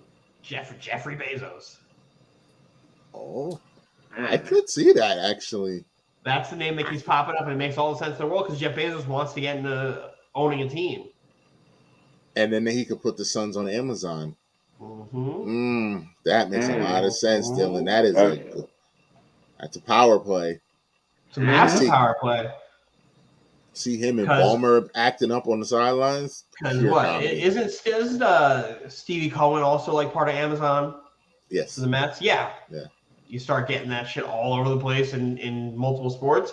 Just wait for the NFL to sell the team. He'll be in on that too. He's got the money. I wish it would be a minority, but I think you're absolutely right, Dylan. Wasn't Diddy talking about owning a team for like? Diddy's wanted to own a team for 20 years. Diddy almost bought the Panthers. Oh, really? The Phoenix Suns are worth $1.8 billion, and the Phoenix Mercury are worth $175 million. $2 billion right there. Yeah, and Bezos is gonna be like, "Yeah, here you go." I know, and he's gonna be like, "All right, cut the check." He would kill to be a billionaire. Yeah, it's a significant difference from being an 800 millionaire to a 2 billionaire. It's not like and he's gonna get whatever he wants 60 for him. Years old. It's not like the NBA is telling him he has to sell for X price or whatever the fuck it is. He can sell whatever he wants. You can sell whatever he wants. I mean, the NBA is going to be involved with it because the NBA has to approve. They have to, but whoever it is. But I mean, and he's not going to get the entire $2 billion. He's the majority owner. He's not the owner. Yeah, he owns, I think, 30% of the team. So, so you do the math right there. Yeah, you do the math. It's not like he's getting a $2 billion check, but he's gonna get it. It should. He's gonna get a nice chunk of change. Yeah, I think it'll push him into the billion, but he's gonna get a good chunk of change. But do you think LeBron James speaking out against this, do you think that had any impact on this? No. He is the face of the league. No. I think it was more so sponsorship. No, I think the sponsors more so than LeBron? I'd say the sponsors care more, pushed it more than LeBron. Yeah, the sponsors are really, when the pockets start hurting like that, yeah, that's what really makes people just want to. Because, I mean, I don't know. Because you had LeBron say something. I had Draymond say something. Chris Paul said something, which also, to me, was big because he plays on the team. Yes. Like, I think Chris Paul saying something meant more than LeBron saying something in this instance. Because if the players boycott like they did when this happened to Chris Paul last time, what are the odds? What are the odds? Maybe Chris Paul is to blame. Maybe Chris Paul is the worst. He's the owner killer. You know how they have coach killers? He's the owner killer. He's the owner killer. I mean, but it was Magic Johnson that Sterling didn't like. It was Magic that he didn't like. Wasn't Chris Paul. Wasn't Chris Paul involved in that Hornets team that also didn't have an owner, or their owner was? Yes. We did it. We found a new NBA conspiracy. We have a new Chris nickname. Paul being Chris the owner Paul, killer. Owner killer. CP3 gets to Candace Parker gets to keep CP3. Chris Paul is now the owner killer. The owner killer. Oh, damn. That sucks. Yeah, I mean, I'm gonna let y'all go. I think anyone who watches this podcast knows how I feel about Kyrie Irving. So I'm not even gonna talk about Kyrie Irving. If y'all want to talk about Kyrie Irving, go right ahead. But I'm not gonna fall for his clickbait. So what did he do now? Clickbait. Yeah, what did he do now? Oh, he had a comment on a podcast yesterday because they're talking about adjusting the mandates for New York State where like some employees can work, but some still will be forced to get the vaccine. And he said that it's the greatest human rights violation in history. That some can and some can't? Yeah, they're adjusting it so that there's different levels of who will be forced to get the vaccine and who won't. And Kyrie said that it's the greatest human rights violation in history. I mean, I definitely would say slavery is top. Yeah, one. hey. I can think of a couple more. Have y'all seen Fox News? They would beg to differ if y'all heard some of those things. Yeah. Well, Fox News also would like to say that slavery didn't happen. So we'll just get over it. But we say when talking about the history of the country, we talk about like the bad shit that also leads to the good shit. Like no, it's just rainbows. Yeah, it's just rainbows. Like the country's never done anything fucking bad. While we're on it, fuck you, Christopher Columbus. We fought England. We had the Boston Tea Party, and then Kennedy got shot. That was it. That's what happened. Yeah, that's it. Kennedy got shot. That's it. Nothing happened in between. Some history. Yeah, never lost a war. Never lost a war. Nope. Vietnam. What happened? What Vietnam? What Vietnam? That never happened. Afghanistan.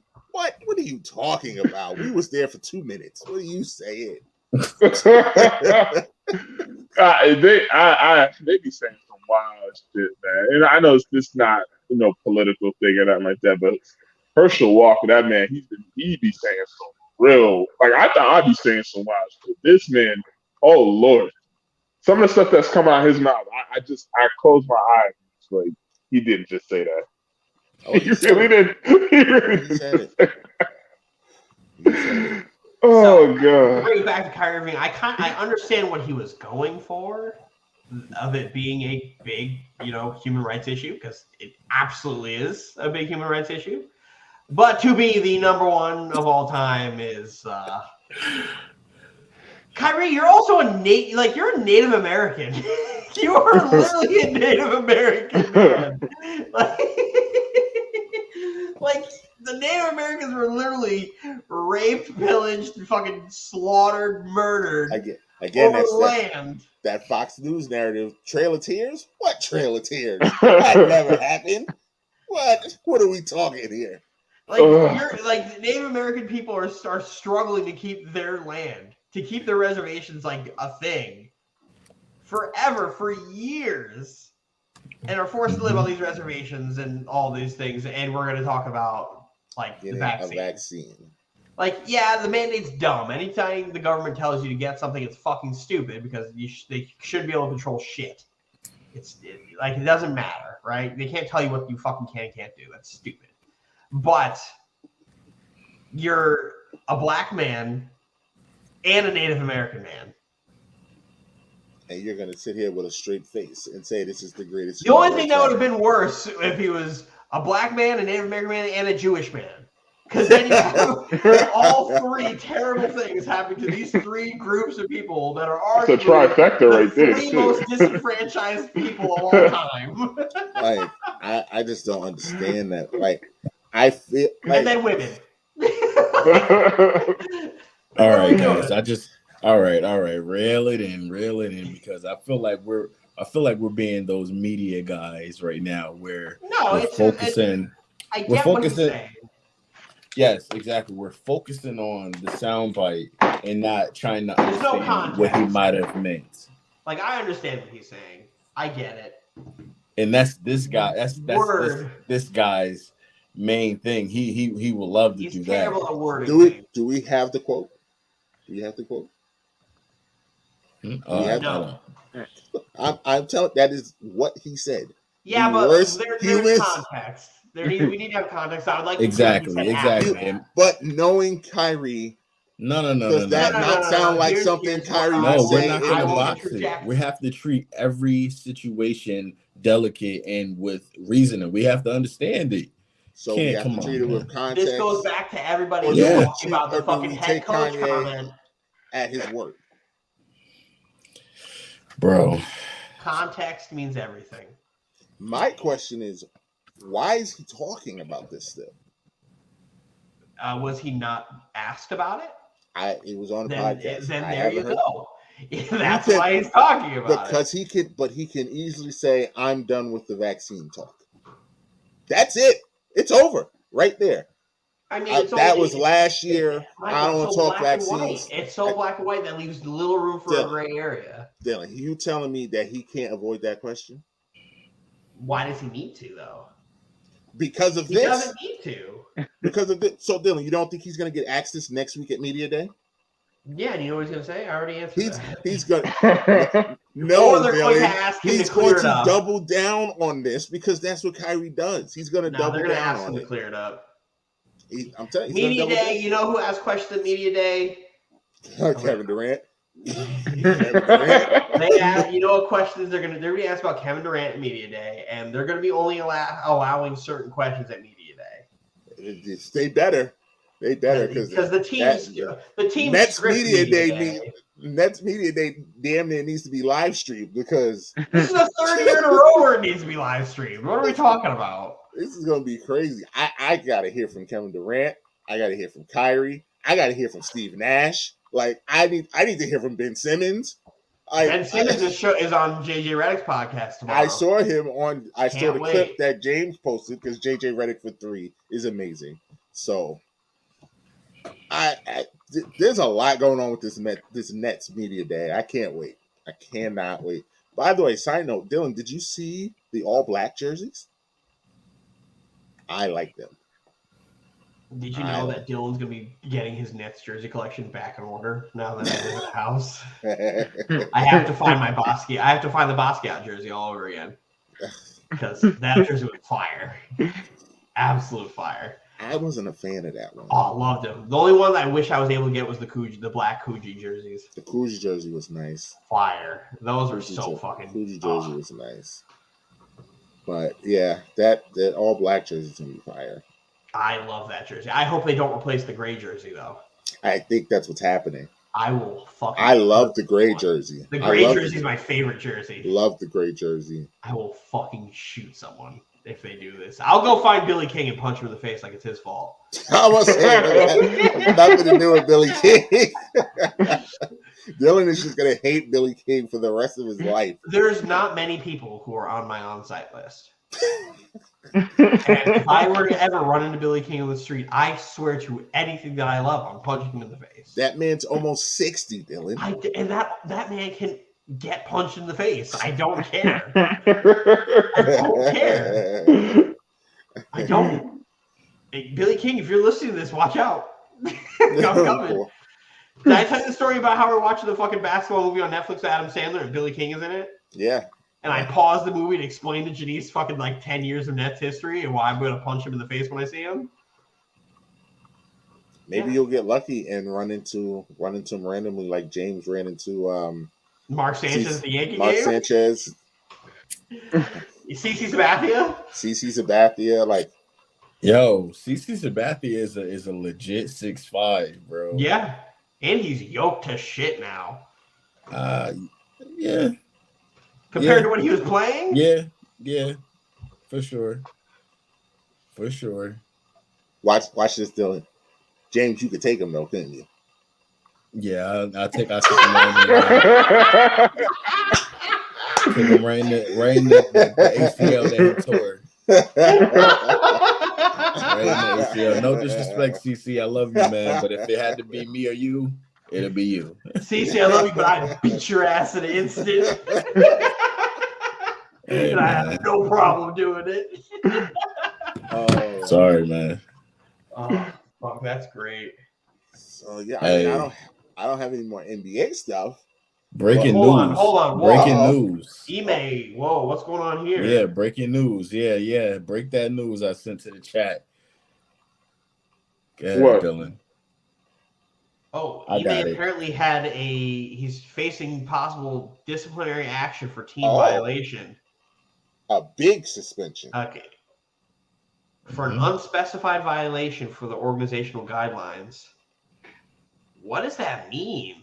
I don't know what that means. It's seems like it's vague, has like sexual assault connotations. I'm about to say, but it's a Woj bomb, so I take it at complete 100% truth.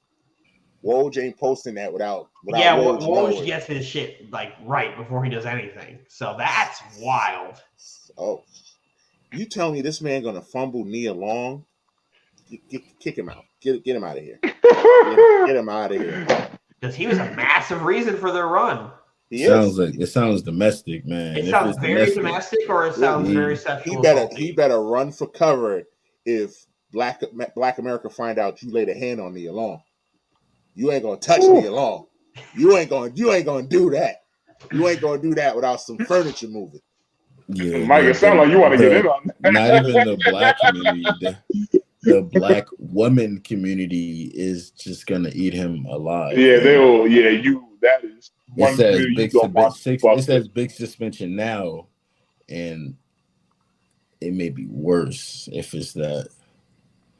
So, man, let's see if my NBA sleuths on Twitter have done their due diligence. Now Dylan goes to his beat writers. Let me go to my rabbit hole real quick. Gotta go to the street.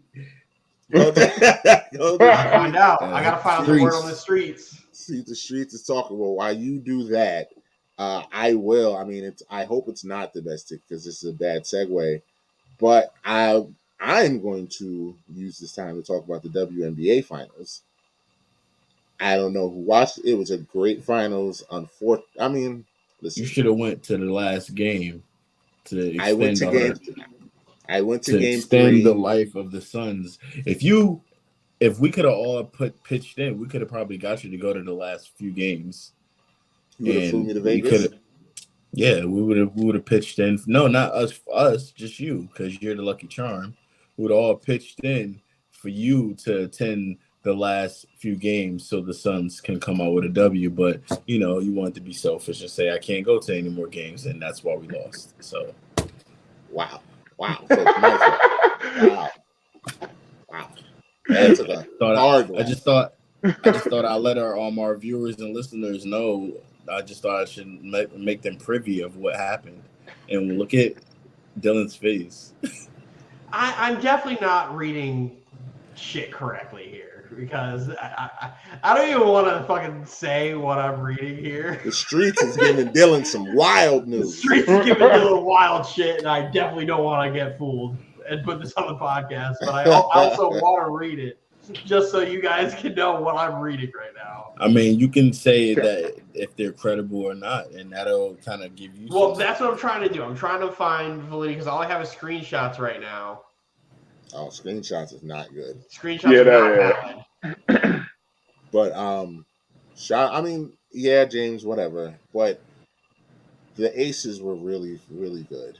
Like, you went to one game and we beat them by 50, Mike. They didn't. I mean, they won by like 40, right? No, was 40. They won by like 15 points. No.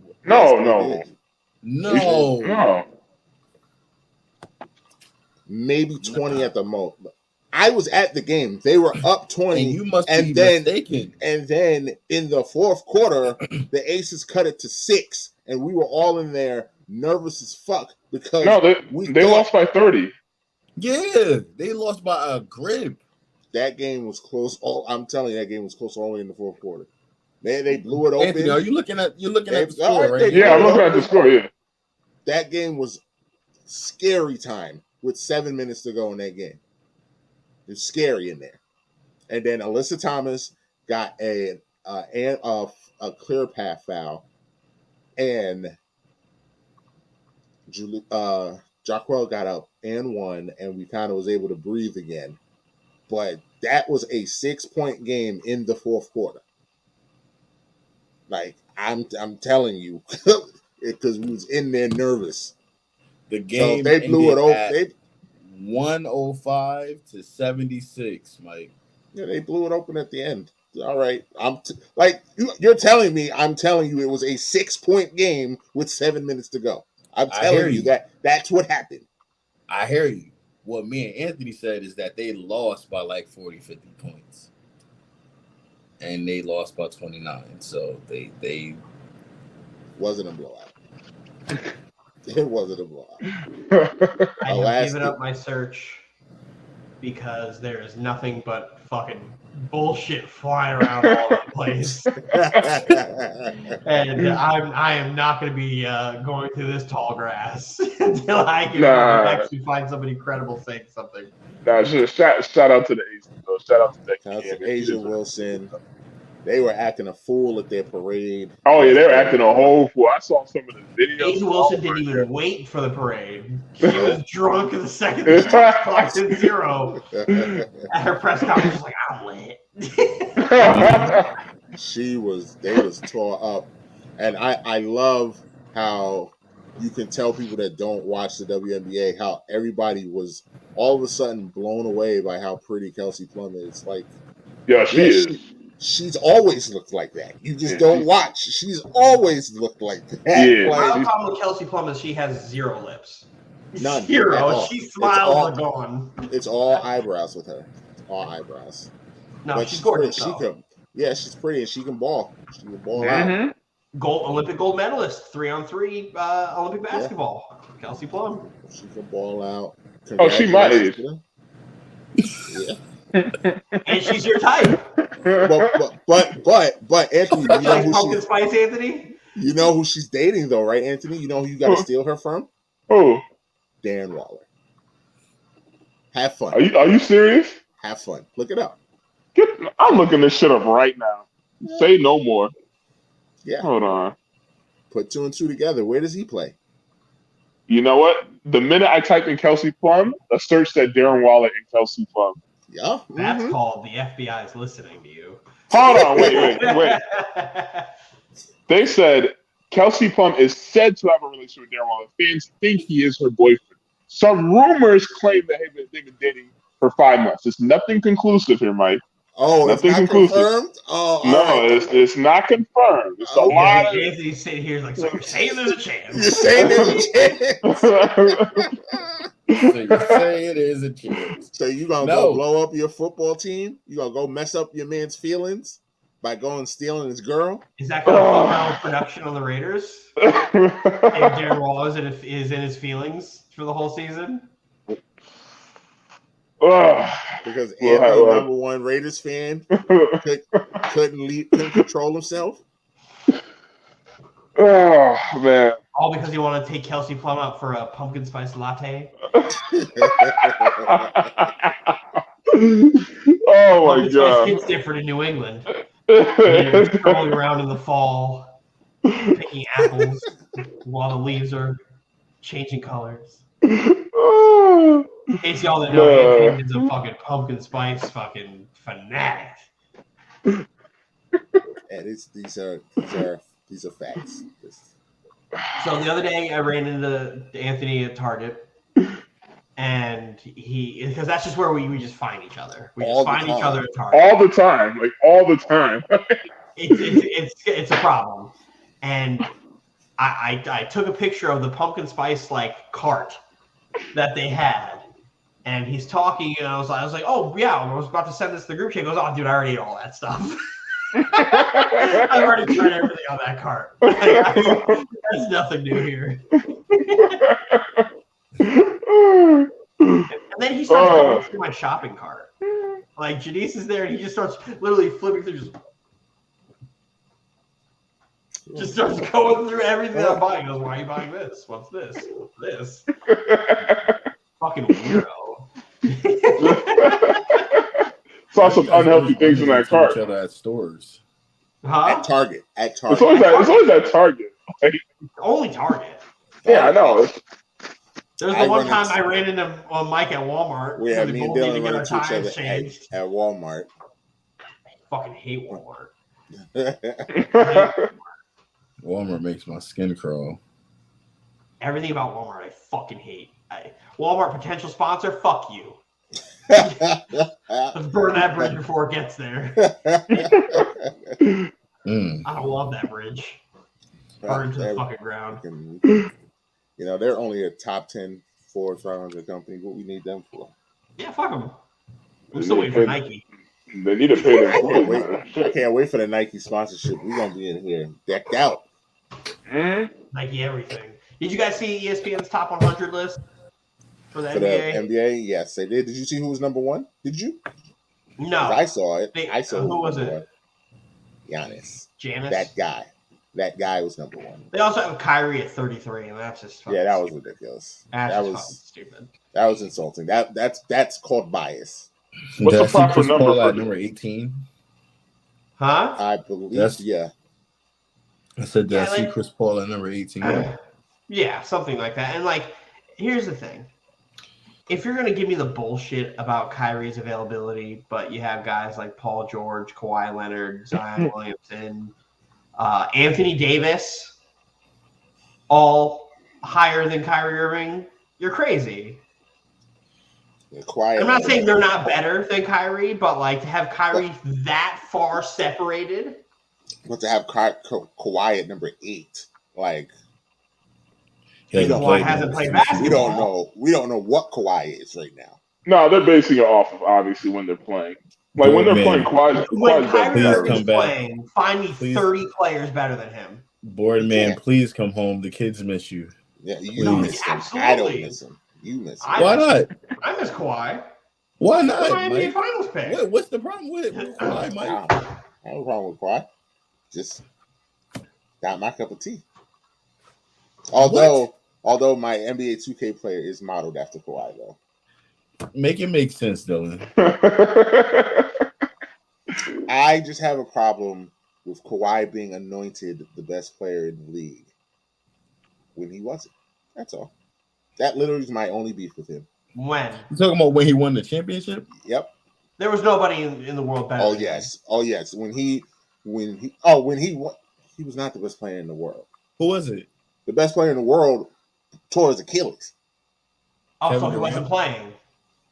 The second best player in the world was LeBron James, who wasn't playing. That still makes him better. That doesn't mean he wasn't better. Just there's nobody in the world. So what are you saying that Kyle Lowry was the best point guard in the world at that point? What Kawhi Leonard did in that run was remarkable. It's unbelievable. It's otherworldly. Doesn't make Granted, Kevin Durant came out and was trying to end that team. Kawhi did everything he had to do on both sides of the court, and he did it to this godly level. He went to the Clippers, and it's Kawhi runs LA, and the Clippers are going to do this, and the Clippers are going to do that, and the Clippers promptly got packed the fuck up in the bubble. Well, stop, Rivers. Doc wasn't out there missing them shots. Yeah, but Doc wasn't getting cooked by Jamal Murray. Here's my debunk of that is we can all agree that we believe that Steph Curry is better than Kevin Durant, right? What, now? Yeah. Yeah. Yes. No. But we can all agree that when he was on the Warriors and they won their back-to-back championships, that they deemed Kevin Durant the best player in the world, right? Yes. Yes. Year 2, Kevin Durant was the best player in the world, though. Year 1, Kevin Durant was nasty. But Kevin Durant also ate because of what team them. he was on. Yeah, that first year he ate because of them. That's what I mean. Year 2, Kevin Durant, he was the best player on that team. He was the best player in the world. Year 2, Kevin Durant, I'm not even going to argue. He was the best player in the world. 2020, Kevin Durant was the best player in the world. But I just think that when you're most of the time, depending on your playoff run and how you perform, and if you win during the playoffs, if you win the whole thing, that may put you at the top of the totem pole for that season and the next season. That's what happens. Though. It's subjective because had Boston won the chip, are we going to sit here and say Jason Tatum's the best player in basketball? They probably would have because of his run. None of us would have believed that, though. Bro, they probably would have because of his run. Here's the thing. We were going to say I wouldn't have believed it, but we would be hearing that all over the place. Like, come on, Mike. Come on, we man. We know what it is. Who would believe that, though? Just because he had a great run, maybe the play in the league. That says a lot because you know what else would have happened? Them with the media and the NBA then deeming him probably the best player in the world because of his age, how he did it by going through the Nets, the Bucks, and meeting the Warriors in the finals and stuff like that. How he won, he would have got Finals MVP. That would have been pushing him with the it would have been a lot of pressure, but that would have been pushing him to become greater automatically as well, because we all see that when the best player on the team that has a good run during the playoffs that win the finals always takes another step after that. But nobody thought Paul Pierce was the best player in the league when the Celtics won. But they thought Kevin Garnett was. They thought Kevin Garnett was. No one thought Kevin Garnett was the best player. Kobe Bryant was the best player in the league. We all knew that. Like, what do we do? What are we doing right now? Just because a team has a great run does not mean said best player is now the best player in the league. Kobe Bryant was not the best player in the league or the best player in the world in 2008. No, it was Tim Duncan. He was not. Who was it? I would say Tim Duncan was better than Kobe in 2008. Absolutely, Tim Duncan was better than Kobe in 2008. Yeah. Up until that finals appearance, up until you get those 3 straight finals appearances, what was Kobe doing? But did Kobe not take a step? 2008 to 2010, Kobe was a nasty Kobe. Nasty, but he wasn't the best player in the world. That's fine. That's fine. Well, I don't know. When they won it in 2009, when they won in 2009, I think LeBron had pretty much stepped into that. LeBron kicked that door down in 2009. What are we doing? I think LeBron kicked that door down. But that casting was like 66 games, like in 2009. So you want to tell me that from 2010 to 2020, LeBron James wasn't the best player in the world? Did he win the title 10 straight years? I'm not saying that's how it goes, but that's my point. But the world will say that. The world will always go on to the best player on the team that won. Yes. It just so happens from that stretch there was like 3 different dynasties. Every single year, a Cavs dynasty, a fucking Warriors dynasty. Every single year, the team that wins the finals with the best player of that team, they always go, "Who's better, LeBron or X?" The only problem with that is you also have 2015 Cavs Warriors where LeBron was still the best player in the world. Like nobody was saying Andre Iguodala is the best player. But if Steph would have won Finals MVP, everybody was like, "Yo, no, Steph." Exactly. If Steph would have got the hardware, everybody would have been saying that. With the finals that LeBron had in that finals, you couldn't watch that series and tell me LeBron James was the best player on that floor. You sound like me talking about Kevin Durant in 21. Dylan, the man did something that is unprecedented in the fight. It's never been done. Never. Not one person can say that they led both teams in points, rebounds, assists, steals, blocks in a whole series. One man can say that, and you're going to tell me because his team lost that Steph is better than him? You sound like me talking about Kevin Durant versus the Bucks. Kevin Durant.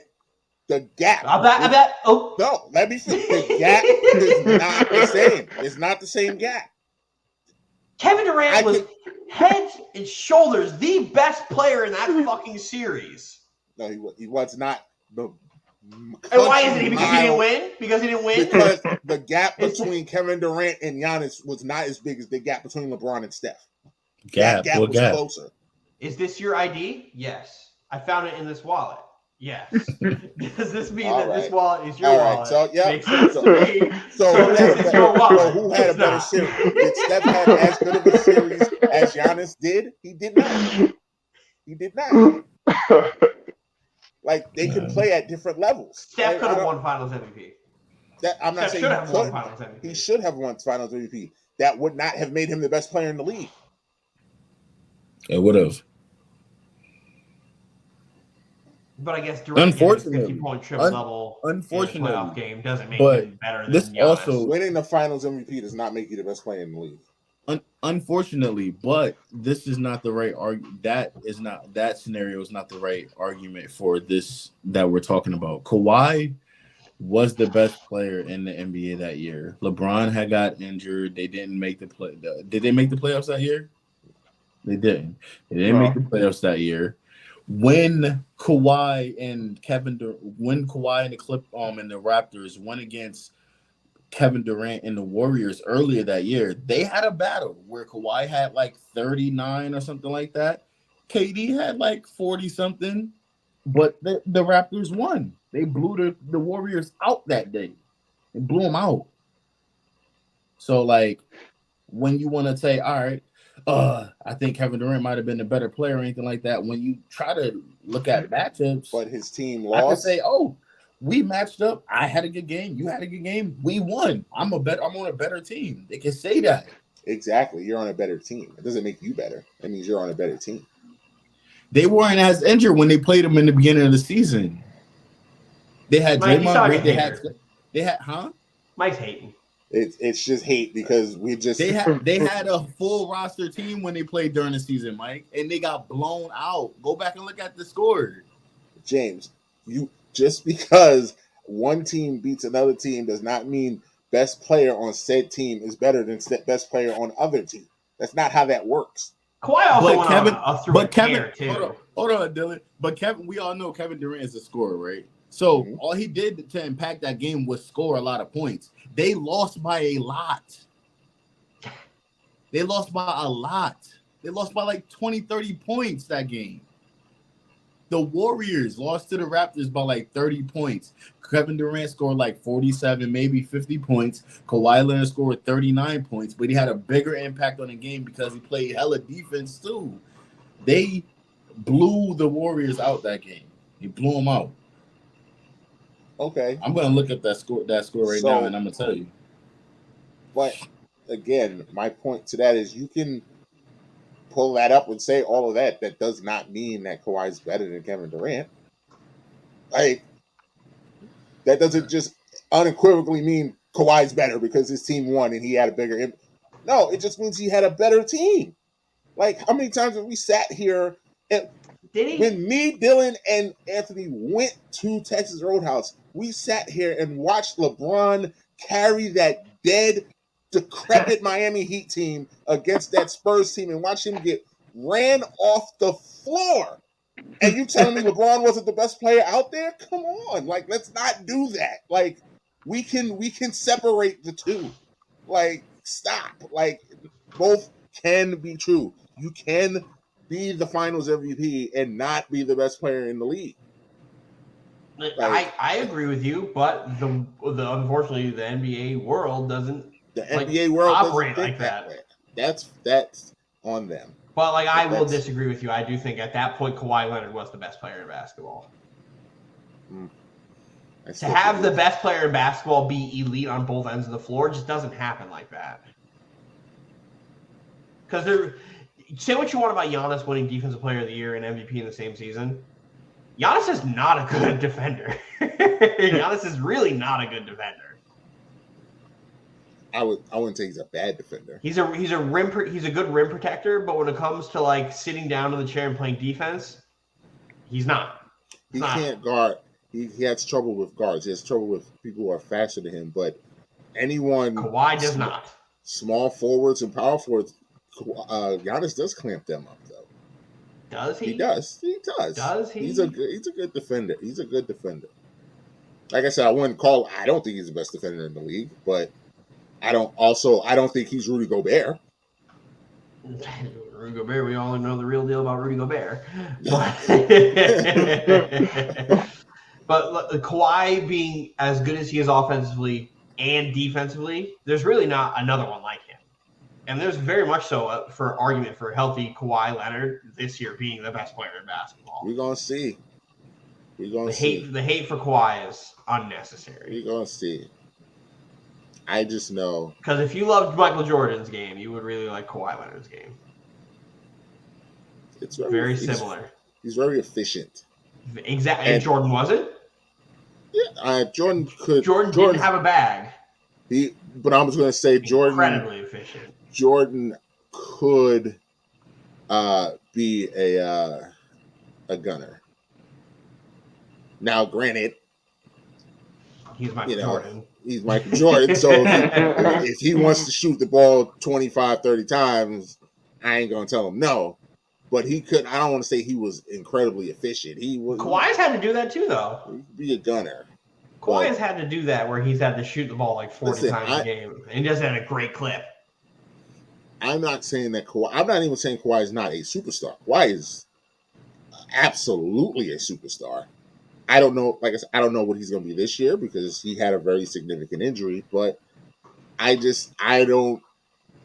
not proclaiming him the best just because he may still be the best two-way player in the league. That doesn't make you the best player in the league.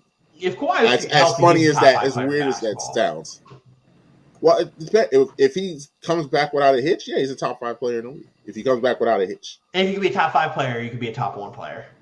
You can, unless those top 3 guys are just really like it's another tier. I mean, it could be another tier. Like Kawhi is that tier. If there has to be an S tier of superstars, Kawhi is in that S tier of superstars. I would agree. Kawhi is that guy. Come home, board man. But come home. All I know is I saw him airball a game-winning shot in the playoffs. Don't worry, I've seen Kobe do the same thing. Yeah, and I saw Luka chop his ass up. So. Are we just here to act like Luka's not nice? Luka's a man. Listen, James more than anyone knows, Luka's going to be my favorite player in the league. I can already tell. Well, yeah, because you're drinking the Kool-Aid like every other player. Drinking the Kool-Aid. Luka's awesome if you love non-efficient basketball players. Lucas, and for someone that likes LeBron and you know how Roz goes crazy about LeBron not hitting free throws, you should be pulling your hair out because Luka does not hit. Luka shoots better from 3 than he does free throws. Yeah, he doesn't shoot free throws. Can't shoot free throws. What the hell is that? He doesn't shoot free throws well. You know who can shoot free throws well? Boardman. Swish. Listen, Mike was I seen Luka cook. Them boys lost both times. Both years. Yeah, Luka had a good series, but he lost. They lost. Erased off the board. Bye. Good time. See you next year. Saw Kawhi properly pack that fucking Slovenian up. He didn't pack anybody up. Luka was out here calling them out. Who went home? Luka went home. So are we going to do And what did he have to do with his bags? Are we going to do this pack them up. Player versus team thing again? Are we doing this player versus team thing again? You did that. All I said was I saw Luka. I saw Luka cook him up in the playoffs. That's all I said, and you said who went home. So you instantly went to team success over individual matchup. That's all I said was Luka cooked him in the playoffs. That's all I said. That's all I said. Okay. Do you guys want to talk about Kevin Durant versus the Bucks in 21 all over again? So we could tell Mike that he's making the same exact points I was saying, but he still calls Giannis the better in that series. Yeah, situational gains is crazy. Hey, so we're gonna act like Giannis didn't also play unbelievable in that series, Dylan. That's what we're gonna do. He didn't play better than Kevin Durant in that series. He absolutely did not. With what Kevin Durant had and what Kevin Durant did, No. But did Giannis because again, if Kyrie doesn't get hurt, they're packed up in 5. I just want to know, did Giannis match him? Did Giannis match him in what Kevin Durant did? No. No. Kevin Durant played better. Kevin Durant was the better player in that series. The only difference is Giannis had Chris help. Middleton and Drew Holiday. Giannis had help. Do we have to go back to that overtime in Game 7, Mike, where Giannis did nothing? And Drew Holiday was the one who came alive? No. It was Drew. Want to know why? Because I was pissed. Because Drew Holiday didn't do shit that game until overtime.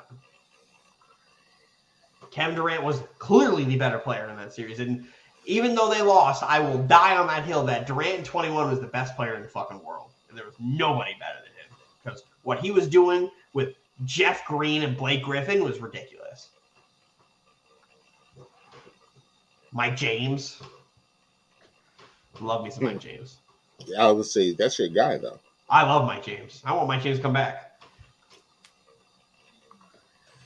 Why would they bring that corpse back? That corpse? Mike James was baller. You said James. Mike James is balling. Yeah, you said James Johnson? No, get the fuck out of here, James Johnson. I hate James Johnson. Yeah, with a passion. Mike used to be on here in the pre-games before we'd start off. Would be watching Nets games. Black belt, and he didn't do shit.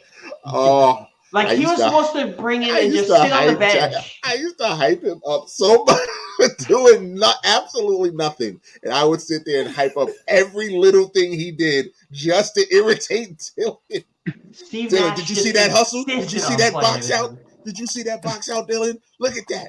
It's the little plays. I'll never forget when Steve Nash benched Blake Griffin for that motherfucker when I needed 3 more rebounds for Blake Griffin on my fucking parlay. Oh. To win me like $400. And I'm sitting there screaming, Steve, you're on my fucking shit list.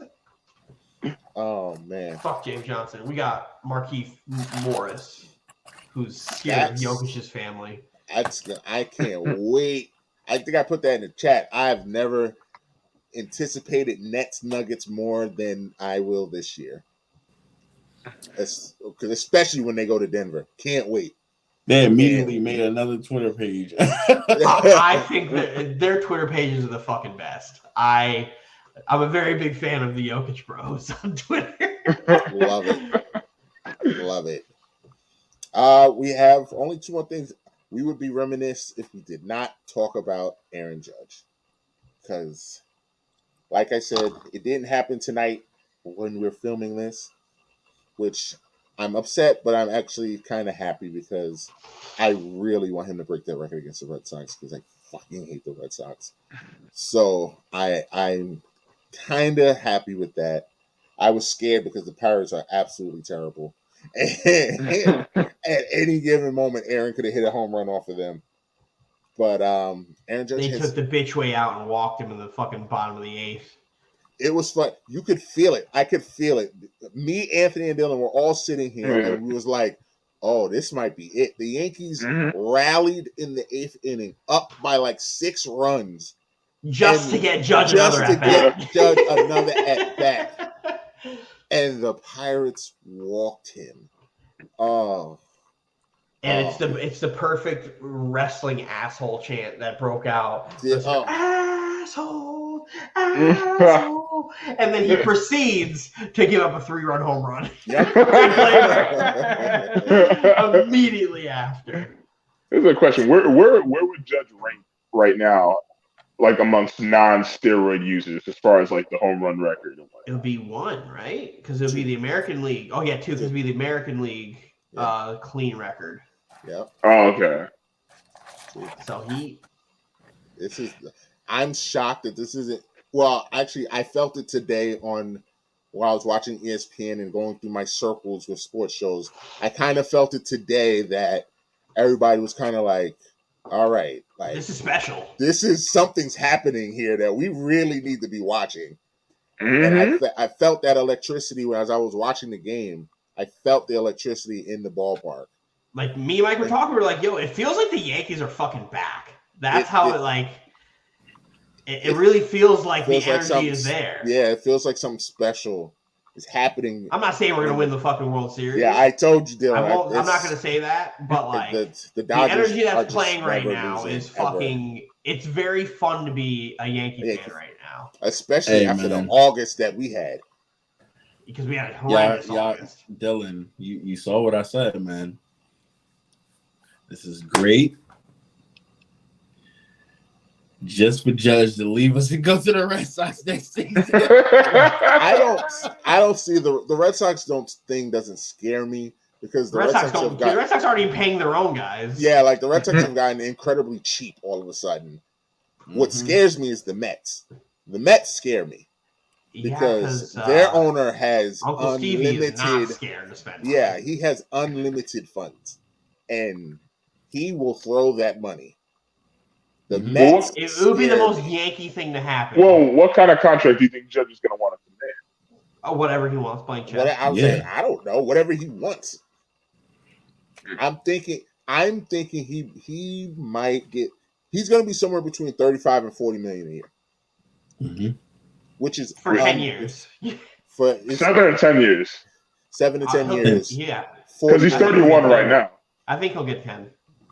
I think somebody at 31 years old. Whatever team he signs that contract with is going to be retired. Yeah. Albert Pujols. It's a 10-year deal. It's going to be an Albert Pujols kind of contract.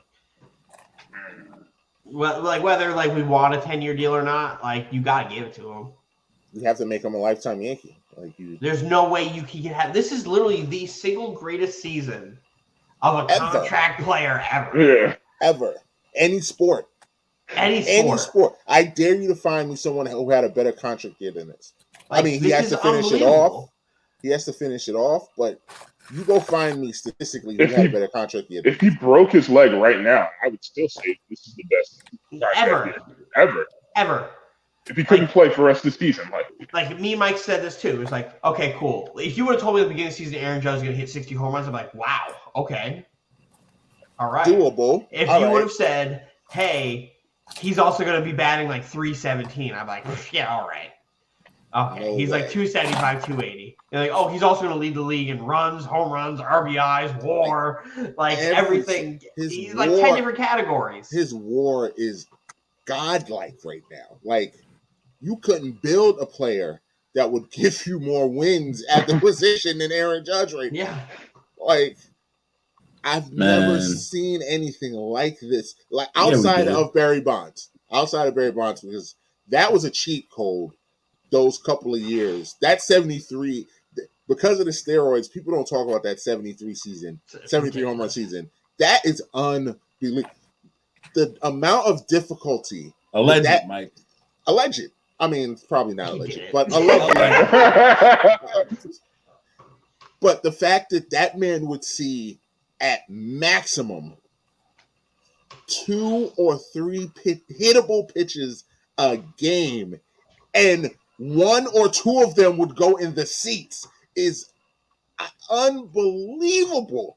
The patience, the patience, the discipline. I could That's why I still marvel at Barry Bonds, because he was on steroids, but that has no effect. Allegedly.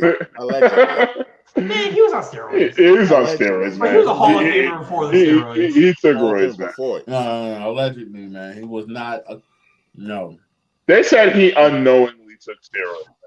Mark McGwire, Sammy Sosa, Jose Canseco, all those guys are. Jose was snitching too.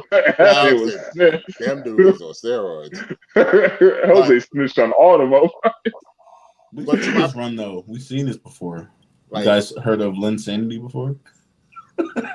Oh, I mean that documentary that this is like 2-week rise to power. James, Linsanity documentary is gonna be unbelievable.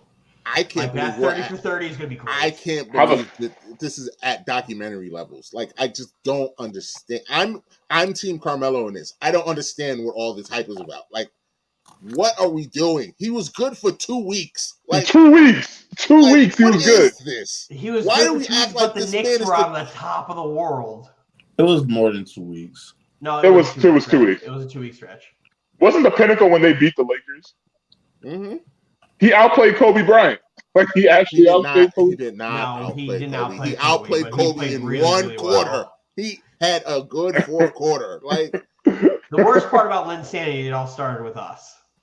Yes. It all started with Darren Williams. Actually, no, we didn't stink then. It just Darren Williams got cooked. Darren Williams was talking so much trash, and Jeremy Lin, to his credit, went out there and cooked Darren Williams. Mm-hmm. Who did he hit that buzzer beat against? Was it the Raptors? Toronto. Yep. That was nice. Man, that was 2 weeks to remember. Would be great because I would love to hear from all the coaches and the players. Like I would love just to sit down with just Melo talking for like 25 minutes about what was going on. And Melo turned into the bad guy because Melo was the only one with common sense. Like, y'all know this is smoke and mirrors, right? Like, y'all know that he's not really doing, like, people just don't know what his moves are yet. Like, once we get some tape on him, he's going to be in trouble. Like, but Melo was right. And then Miami said the night before, the last game before the All-Star break, he's not doing this to us. And Mario Chalmers said, I got him. And that was the end of Linsanity. They took turns bullying him. Just like they took turns bullying Mario Chalmers in the Heat locker room. And Melo, being an asshole, watched it happen and kind of enjoyed it. So, man. Yes. Come on, James. Melo watched them pick on him and did not go to rescue him. Melo was like, go ahead, Bron. Go ahead, Bron. Go get him. Go ahead. No. Yeah. Get his ass. That was an asshole move. Listen, man, I'm a Melo fan, especially when he was a Knick through and through. But Melo should have took homie under his wing, and he didn't. And because he didn't, is the reason why Jeremy Lin didn't come back from injury when he was supposed to, and why he held out and got the money from another team. I feel like had he came back, not saying that we would have won, but I think that with Jeremy Lin on that team, we don't exhaust all of our point guard options and injure Iman Shumpert and injure Baron Davis and injure all these other players. The Baron Davis injury was a freak, though. He blew his kneecap literally exploded. Like because he shouldn't have been starting. He was the starting point guard. You can't. But I mean, he's a professional athlete. You can't bang. Because he's starting, his kneecap is going to. It happened to Iman Shumpert too. That was a freak accident as well. But I think that in a parallel universe, if Jeremy Lin is starting at point guard, Baron Davis doesn't start at point guard and blow his knee. And he was having a good game. And you always know when you're an older guy doing things that you would normally do in your earlier years, and when things are going good, your body goes, nah. Nah. What are you doing? What are you doing right now? Chill out. And that's exactly what happened. That's a fair point. I mean, it's a fair point, but I'm just saying. I mean, the man's kneecap exploded on a fast break. Linsanity was fun. And from the outside looking in, it was very fun. I watched all that stretch. It was extremely fun. Yeah, I watched a lot of Knick games that year because I'm a big Stoudemire guy. Watched a lot of. I love Amari Stoudemire. I love Amari Stoudemire. That was my dude, man. He was like an early MVP when he first started. Like first year, top 3 in the East for a while. Yeah, he was killing it. And then the injuries. Punching fire hydrants. We never got him and Melo healthy. We never saw what that. Yeah, that sucks so much. We got Melo and JR. That was good. That was fun. That was fun. It was. That dunk that JR did against the Celtics in that playoff series, I still remember that dunk. He did against Miami, the under the rim windmill. Yeah. That and a lot of people like to clown me, but that season we fucked Miami up. Yeah, I was very confident that if we met them in the conference finals, I was very confident that year. Yeah. I didn't think Indiana. Dylan, I didn't think nothing. Face. Dylan, you make that face. But if you were a avid Knicks watcher at that time, the Knicks had the Miami Heat's number day in and day out that season. That's true. That is true. Regardless of who was regardless of who was on the floor, whether if it was fully stocked and if we were halfway stocked, we beat that team all 4 times. The Nets also played Miami very, very well in the regular season.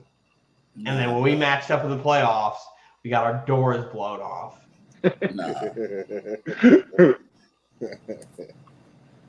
I don't care about the regular season when it comes to the playoff matchup because that shit gets thrown out the door. Dylan does have a point. I hate this as much as I hate to say it, he does. There have been many teams who have bested LeBron in the regular season just to get wiped out in the postseason. Just get waxed. Just get fucking waxed. I would have loved to have seen it though. Yeah, that Pacers series still put a bad taste in my mouth. Still left a bad taste. We should have won that shit. Like, I would have loved to see it because I feel like Melo and LeBron, they bring their air game whenever they play each other. And that's what happened that season whenever they did face each other.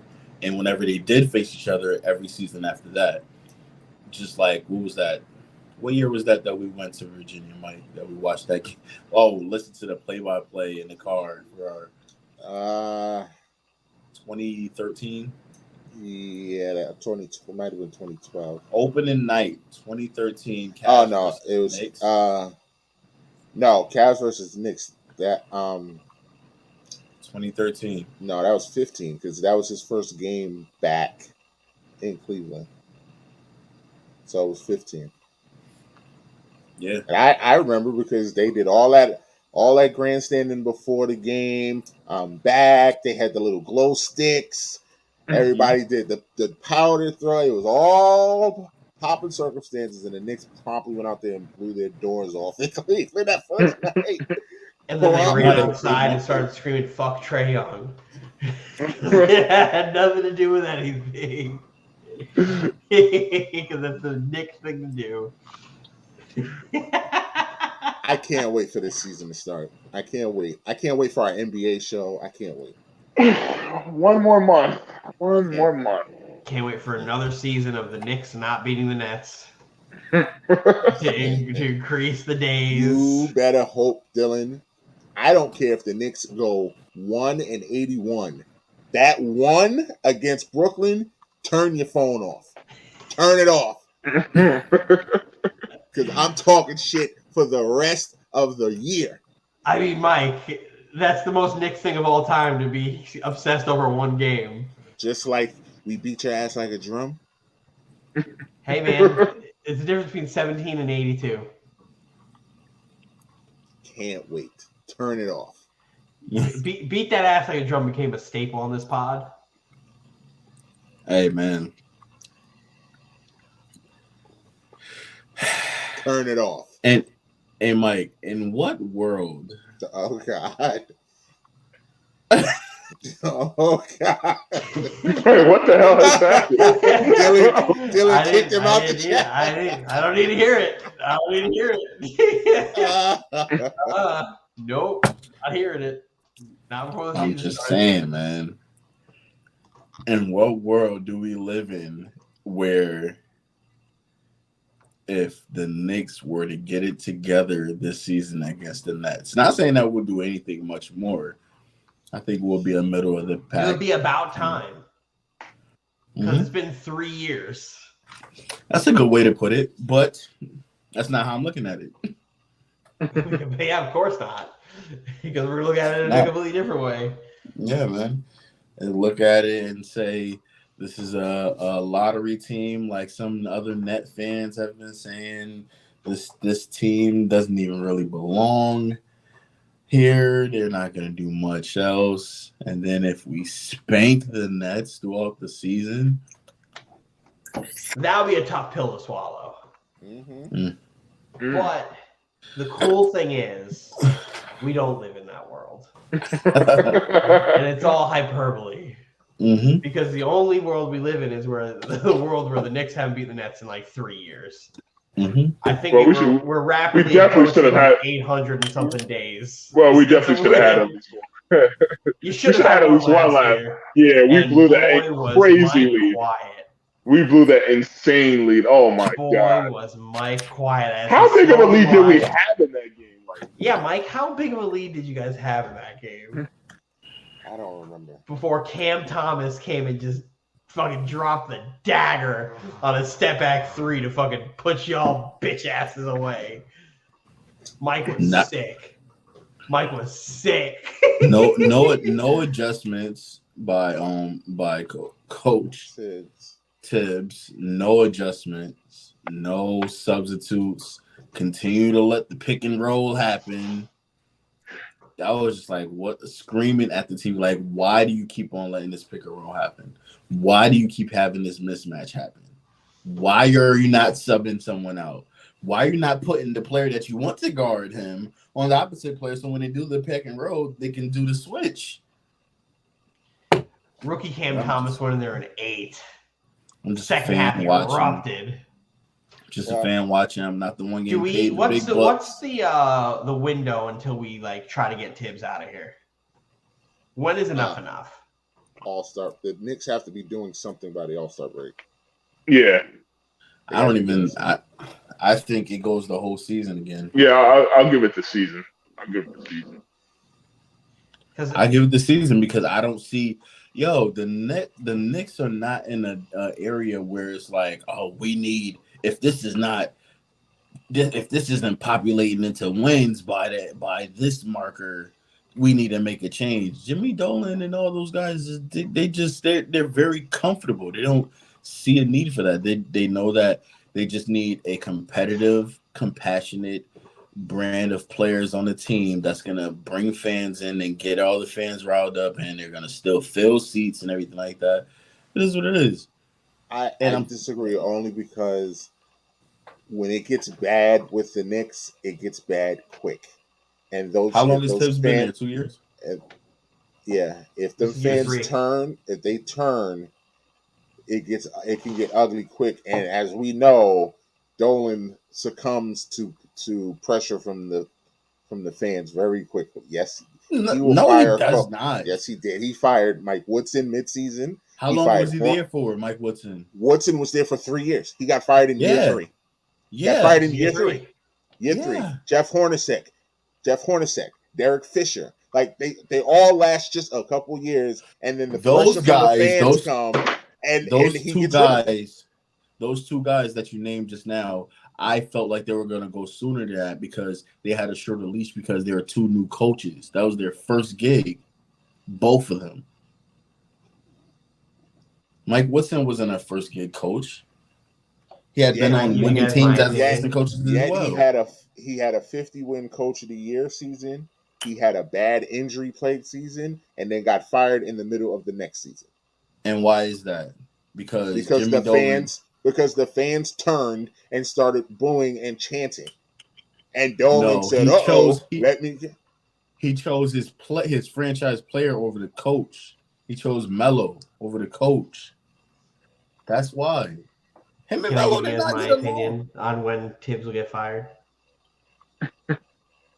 I think there's not a star on the team. So if there was a star on this team, I disagree with that. If RJ Barrett goes and says, "I want to take out of here," if you have to say if, he's not a star. There's not a star on that. He's not going to do that. They just gave RJ $130, $140 million. Yeah, RJ contract. He tapped.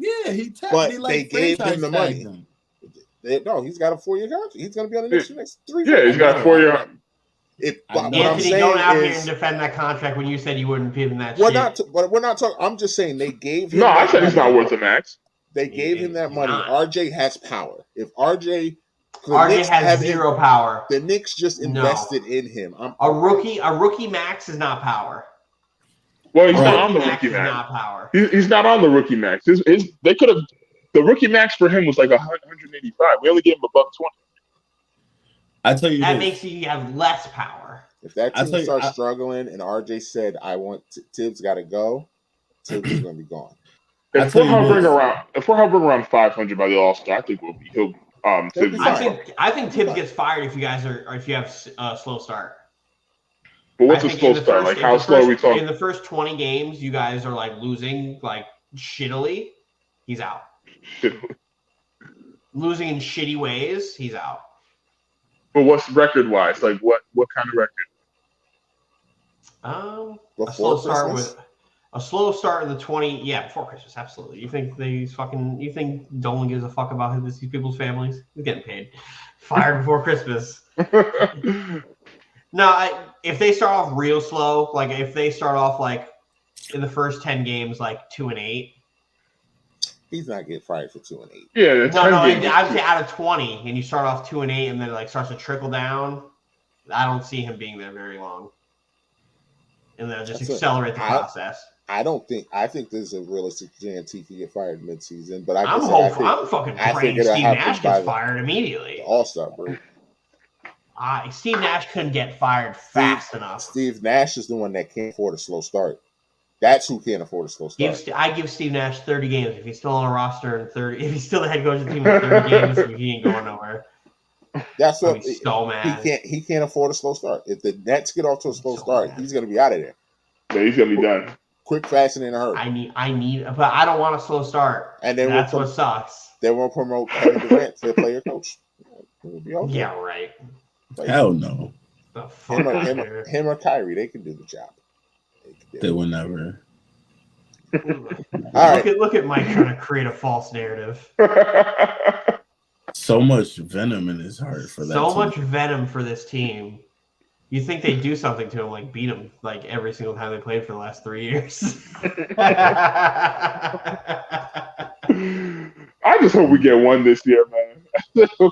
And I'm praying for your downfall in every game we play.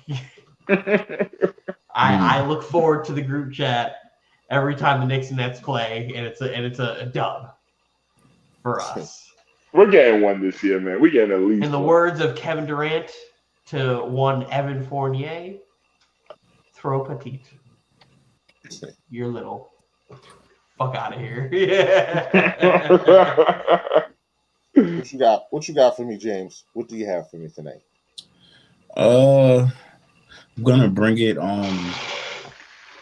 I got a top 5, but this is for the guys. This is for us, you know. Top 5 moments on this pod, and I guess you guys can rank them if you would like. And we have made clips out of most of them. Oh, you didn't like the music? No, sorry. I thought you'd like the music in the back. Mike, this sucks. Get this off.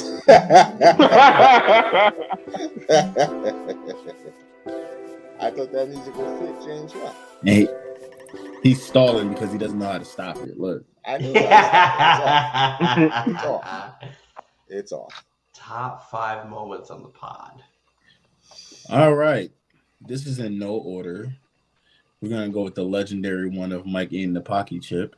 Oh, yeah. Oh, that's number one. I think that's a clear-cut number 1. That's clear-cut number 1. I think that's clear-cut number 1. That's clear-cut number 1. Mike eating that chip with his OJ glove, devouring ice cream, then coming back 10 minutes later without his glasses and a towel.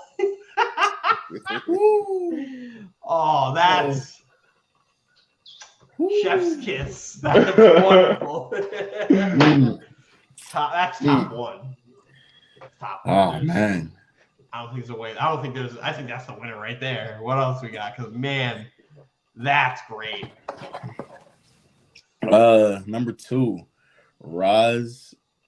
No, not Roz. Number 2, Dylan talking about his love and hate for the Jets as he got smacked around like the wife when the husband comes home. Oh my gosh! I'll have to see what else is here because there's a moment James, on here. James, you can cue the music up. You can give me a solo right here. James, make sure you clip this right here. You're gonna want to clip this one right here, James. There's one on here that I want to see if it's still here, so I'm gonna put that at 3. Another one, and it's a bunch. I'm gonna combine a bunch of moments into one, and it's gonna be of Anthony's bad picks. Anthony's bad picks throughout season 1 was kind of crazy. That was kind of crazy, bro. Put that at 4. That's number. Oh, you're gonna put that at 4. That's number 3. I'll put that at 4. So I'm putting that at 4. I'm Oh. leaving 2 and 5 open just in case. I'll reorganize. Me falling asleep on the pod. That was classic. That's 2. Yeah, that's 2. That's 2. That Me falling asleep on was the pod, man. my favorite thing is realizing it live. Just like, James, you're right. James, you still here with us, bud? Yeah. Yep. And this is a off pod moment, and if we can ever get this guy back on here, it'll be Heineken Roz. Oh my God. Oh my God. The fact that wasn't recorded and we didn't do that on this that night, a major bag fumble. Major bag fumble. Because we Oh. got Roz on one. Feeling like Kobe was just completely disrespected. I'm Yeah, arguing with that's- Roz about nothing. Mike's arguing with Roz. James is here. We're all just fighting back and forth. Anthony peeks in to see if we're here, then he leaves. Wait, was And that then the- was that second that- I leave. that was probably the most. That was probably That one of was the smartest funniest part. moments. For, Wait, so that's the night where I went out, and then I came home and y'all was still arguing, right? Yeah, Yes. it was legitimately 5 hours. Yes. I could not believe you guys were still in there. Like it was like 2 in the morning. I was like, I'm We were ready to go. screaming at each other for 5 hours. I looked at my phone. I was like, ain't no way they're still talking. no, yeah. Hours. And then the Anthony's moment- dodging smoke, and the second moment I Dylan left, me and Roz literally me and Roz is like, all right, bro, I'm gonna talk to you tomorrow. And here comes Anthony. Yo, where Dylan bitch ass at? What is happening here? What? Where is this? Yeah, man, Dylan knew I was coming on, so he had to duck out real quick. Oh,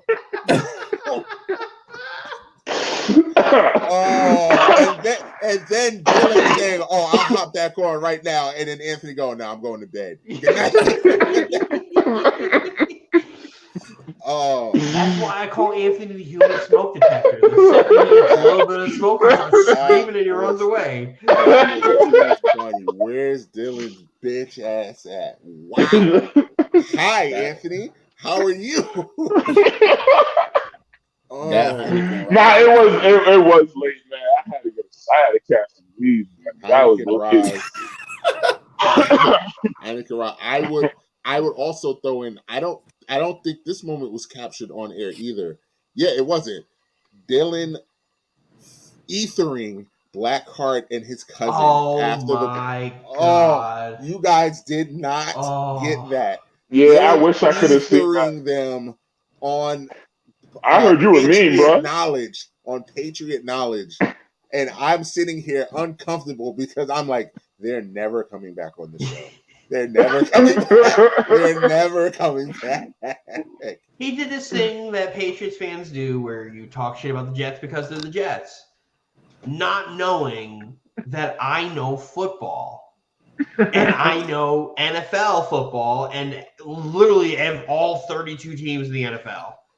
So he was talking some shit, and I was like rolling through his coaching staff, his roster, top to bottom on the top of my head, and going sick at him, asking if he knows this and this and this and this and this. I was like, then you know shit. I was like, I don't want to hear shit about anything. I think you asked him who was the best player on the team not named Mac Jones, and there was nothing. Crickets. It was bad. It was bad. very. Not one of them said Judah. No. It was bad. Wow. It was real quiet. I was like, he was number 9 on your team, Matthew. I was trying to help. Come on, guys. You know him, the linebacker. You know him. Mike was trying, but they were I was on a roll. Like, if you thought me yelling at you at the Patriots, imagine that like times 10. I was fuming. Steph Curry. Nah, I heard you did him dirty. On fire. I heard you did him dirty. Like, oh Lord. I literally stepped onto the court and was like, let's put him away. Let's put him away. Oh man. I wish we had got that on too, because that's evil, man. Woo. You want to hear an honorable mention for me? Mm-hmm. An honorable mention for me is when James at the buzzer beats you in trivia. That's the one I was actually waiting for to see if that was on there, but you going to sleep is what was the question? What was the question again? I think it had to do. I think it was the Steelers was the answer, and I think it was what team only has the logo on one side of their helmet. Oh yeah, and they were going back and forth, and then it was literally like I know that it was some question. I forgot exactly. I think the answer was the Steelers along those lines. Snuck it in there at the end. Like you guys were sitting there. Going back and forth, and then James got quiet, and then James goes, it says it. I'm like, yes! Mike got cocky and arrogant like he does. Yeah, he's like, yeah, James, you're not going to beat me. What team is this, James? You're going to go ahead and answer this question, right, James? I know it. Do you know it? And I go, Steelers? He goes, yes. Oh! And Mike does the. Yep. That's a all-time moment for me because the joy that me and James had watching this fucking arrogant prick get his. And also another honorable mention for every time Anthony's got to answer wrong on trivia. Anthony is still waiting to get an answer right. Did you ever get one? Anthony, I think, is like 3 for like 30.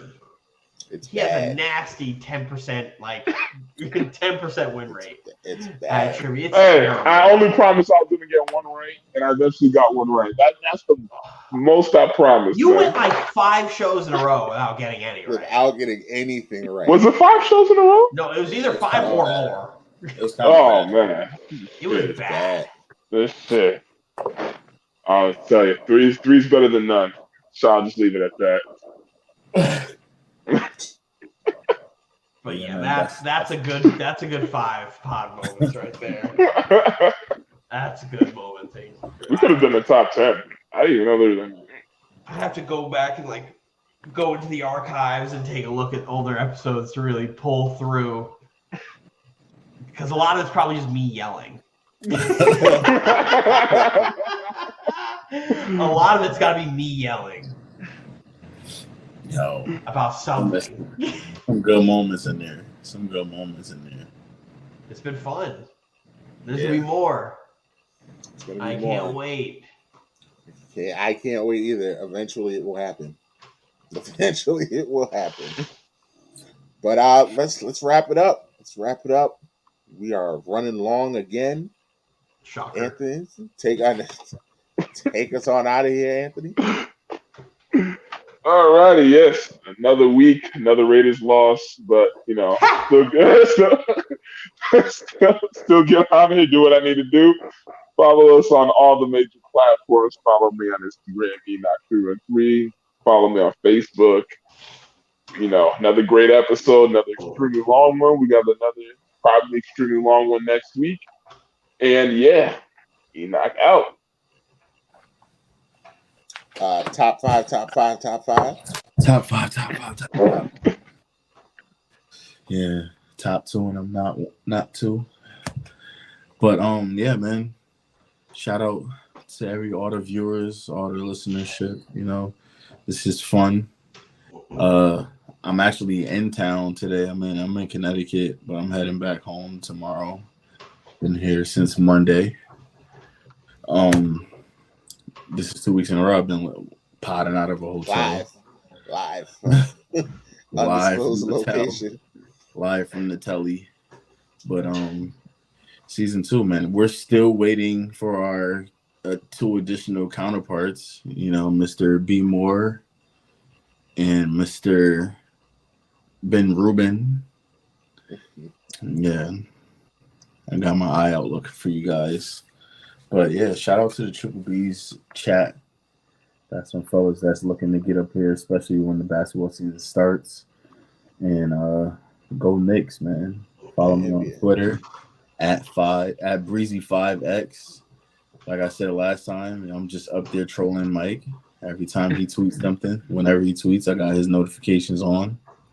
And he hasn't tweeted in some time. He's ducking me. I've been retweeting the OTTR stuff. Retweeting. I said tweeting. Yeah. I want you to be responsible for your own thoughts. That's all.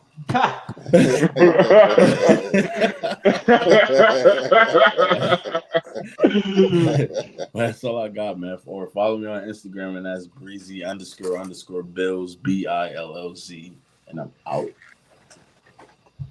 The mad producer.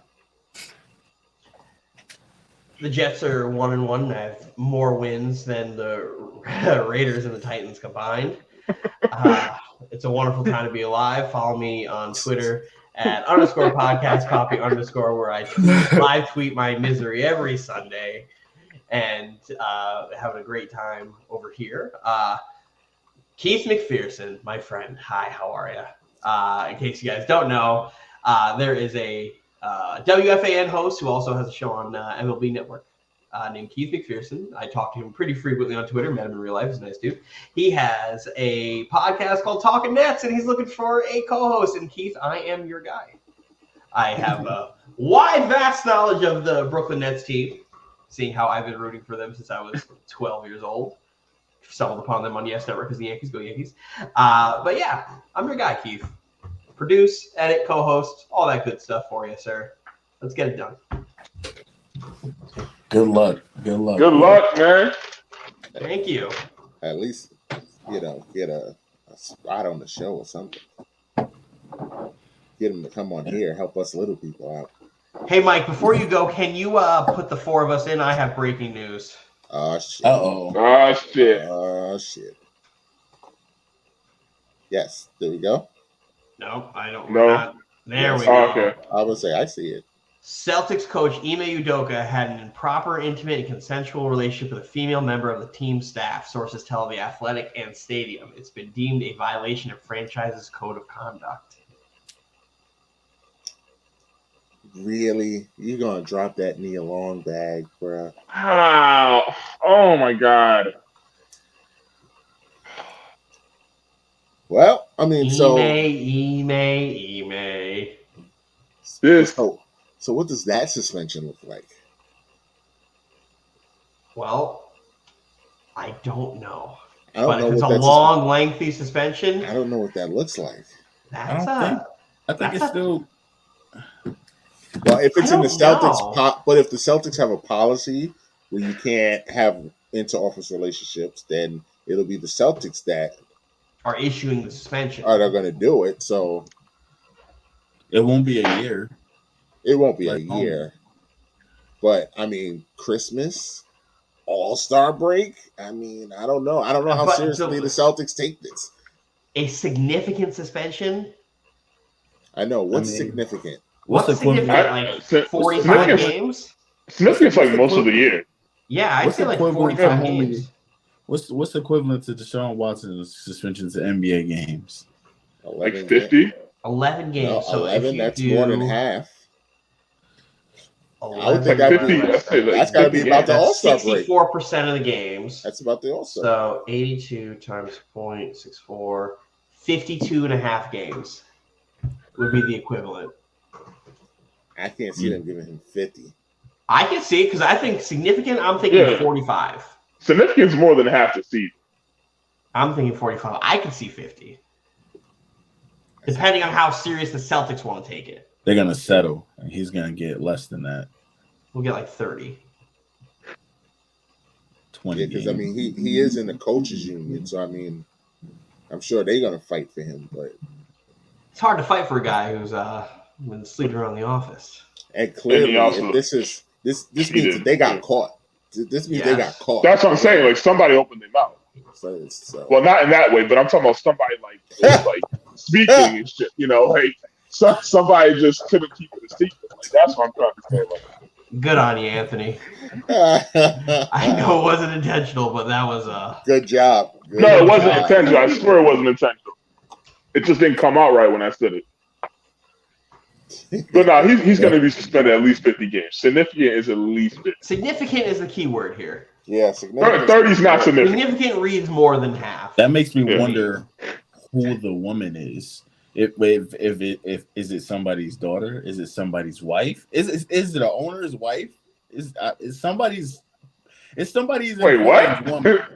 It's a woman that's important to somebody on the team. What if it's another player? Oh man, this could go. Mike, where you're going is where I saw Twitter.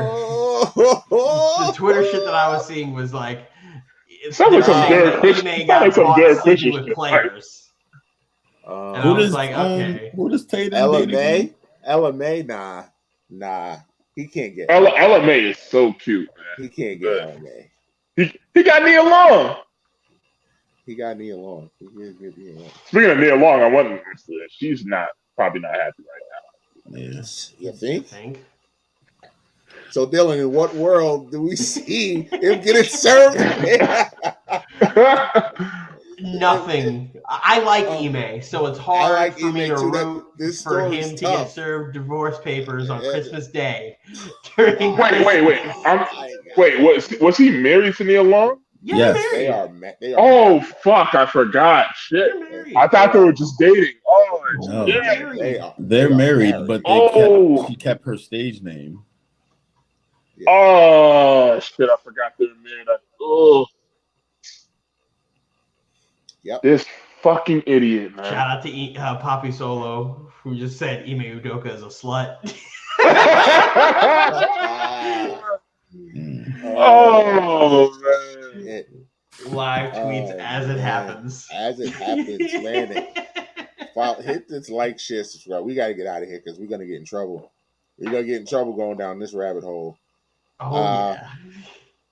Follow us on all the platforms that you find your podcasts, Apple Music, Apple Podcasts, Google Podcasts, YouTube, Twitter, Google Podcasts, Twitch, Amazon, iHeartRadio, Spotify, Anchor. Shout out to all of them for putting us on. Once again, Fantasy Focus this week. Mike Ortiz, Corus County Mortgage. And y'all know who I am, man. Follow me on the socials. IAM_MBJ. Shout out to the OTTR podcast. Yeah, man. That's a wrap for this week. We will be back next week. Hopefully, I'm not saying hopefully. You wanna lock of the pick when we come back, when we reconvene next week. Aaron Judge will be the home run king. You want to lock in for NFL too before we go? You want to predict a victory for your Titans? Let's go Titans. Let's go Titans. Well, there's only one nation, buddy. Go Raiders. One of us will be very happy next week. One of us will be very happy. One of us that hosts the show will be very happy. Somebody's O has to go. Somebody's gonna be 0-3 next week. Unless y'all are 0-2-1. No, I'm not. I'm not interested in the tie. Yeah, I'm not interested in a tie and having to listen to Dylan's mouth. We're not doing that. I'm not doing that. Anthony, I hope you lose, but I also hope Mike's team gives it a 5. Perfect world. Perfect world. That'd be perfect. I can come on here next week just talking shit. Go Jets. And with that, we will see y'all when we see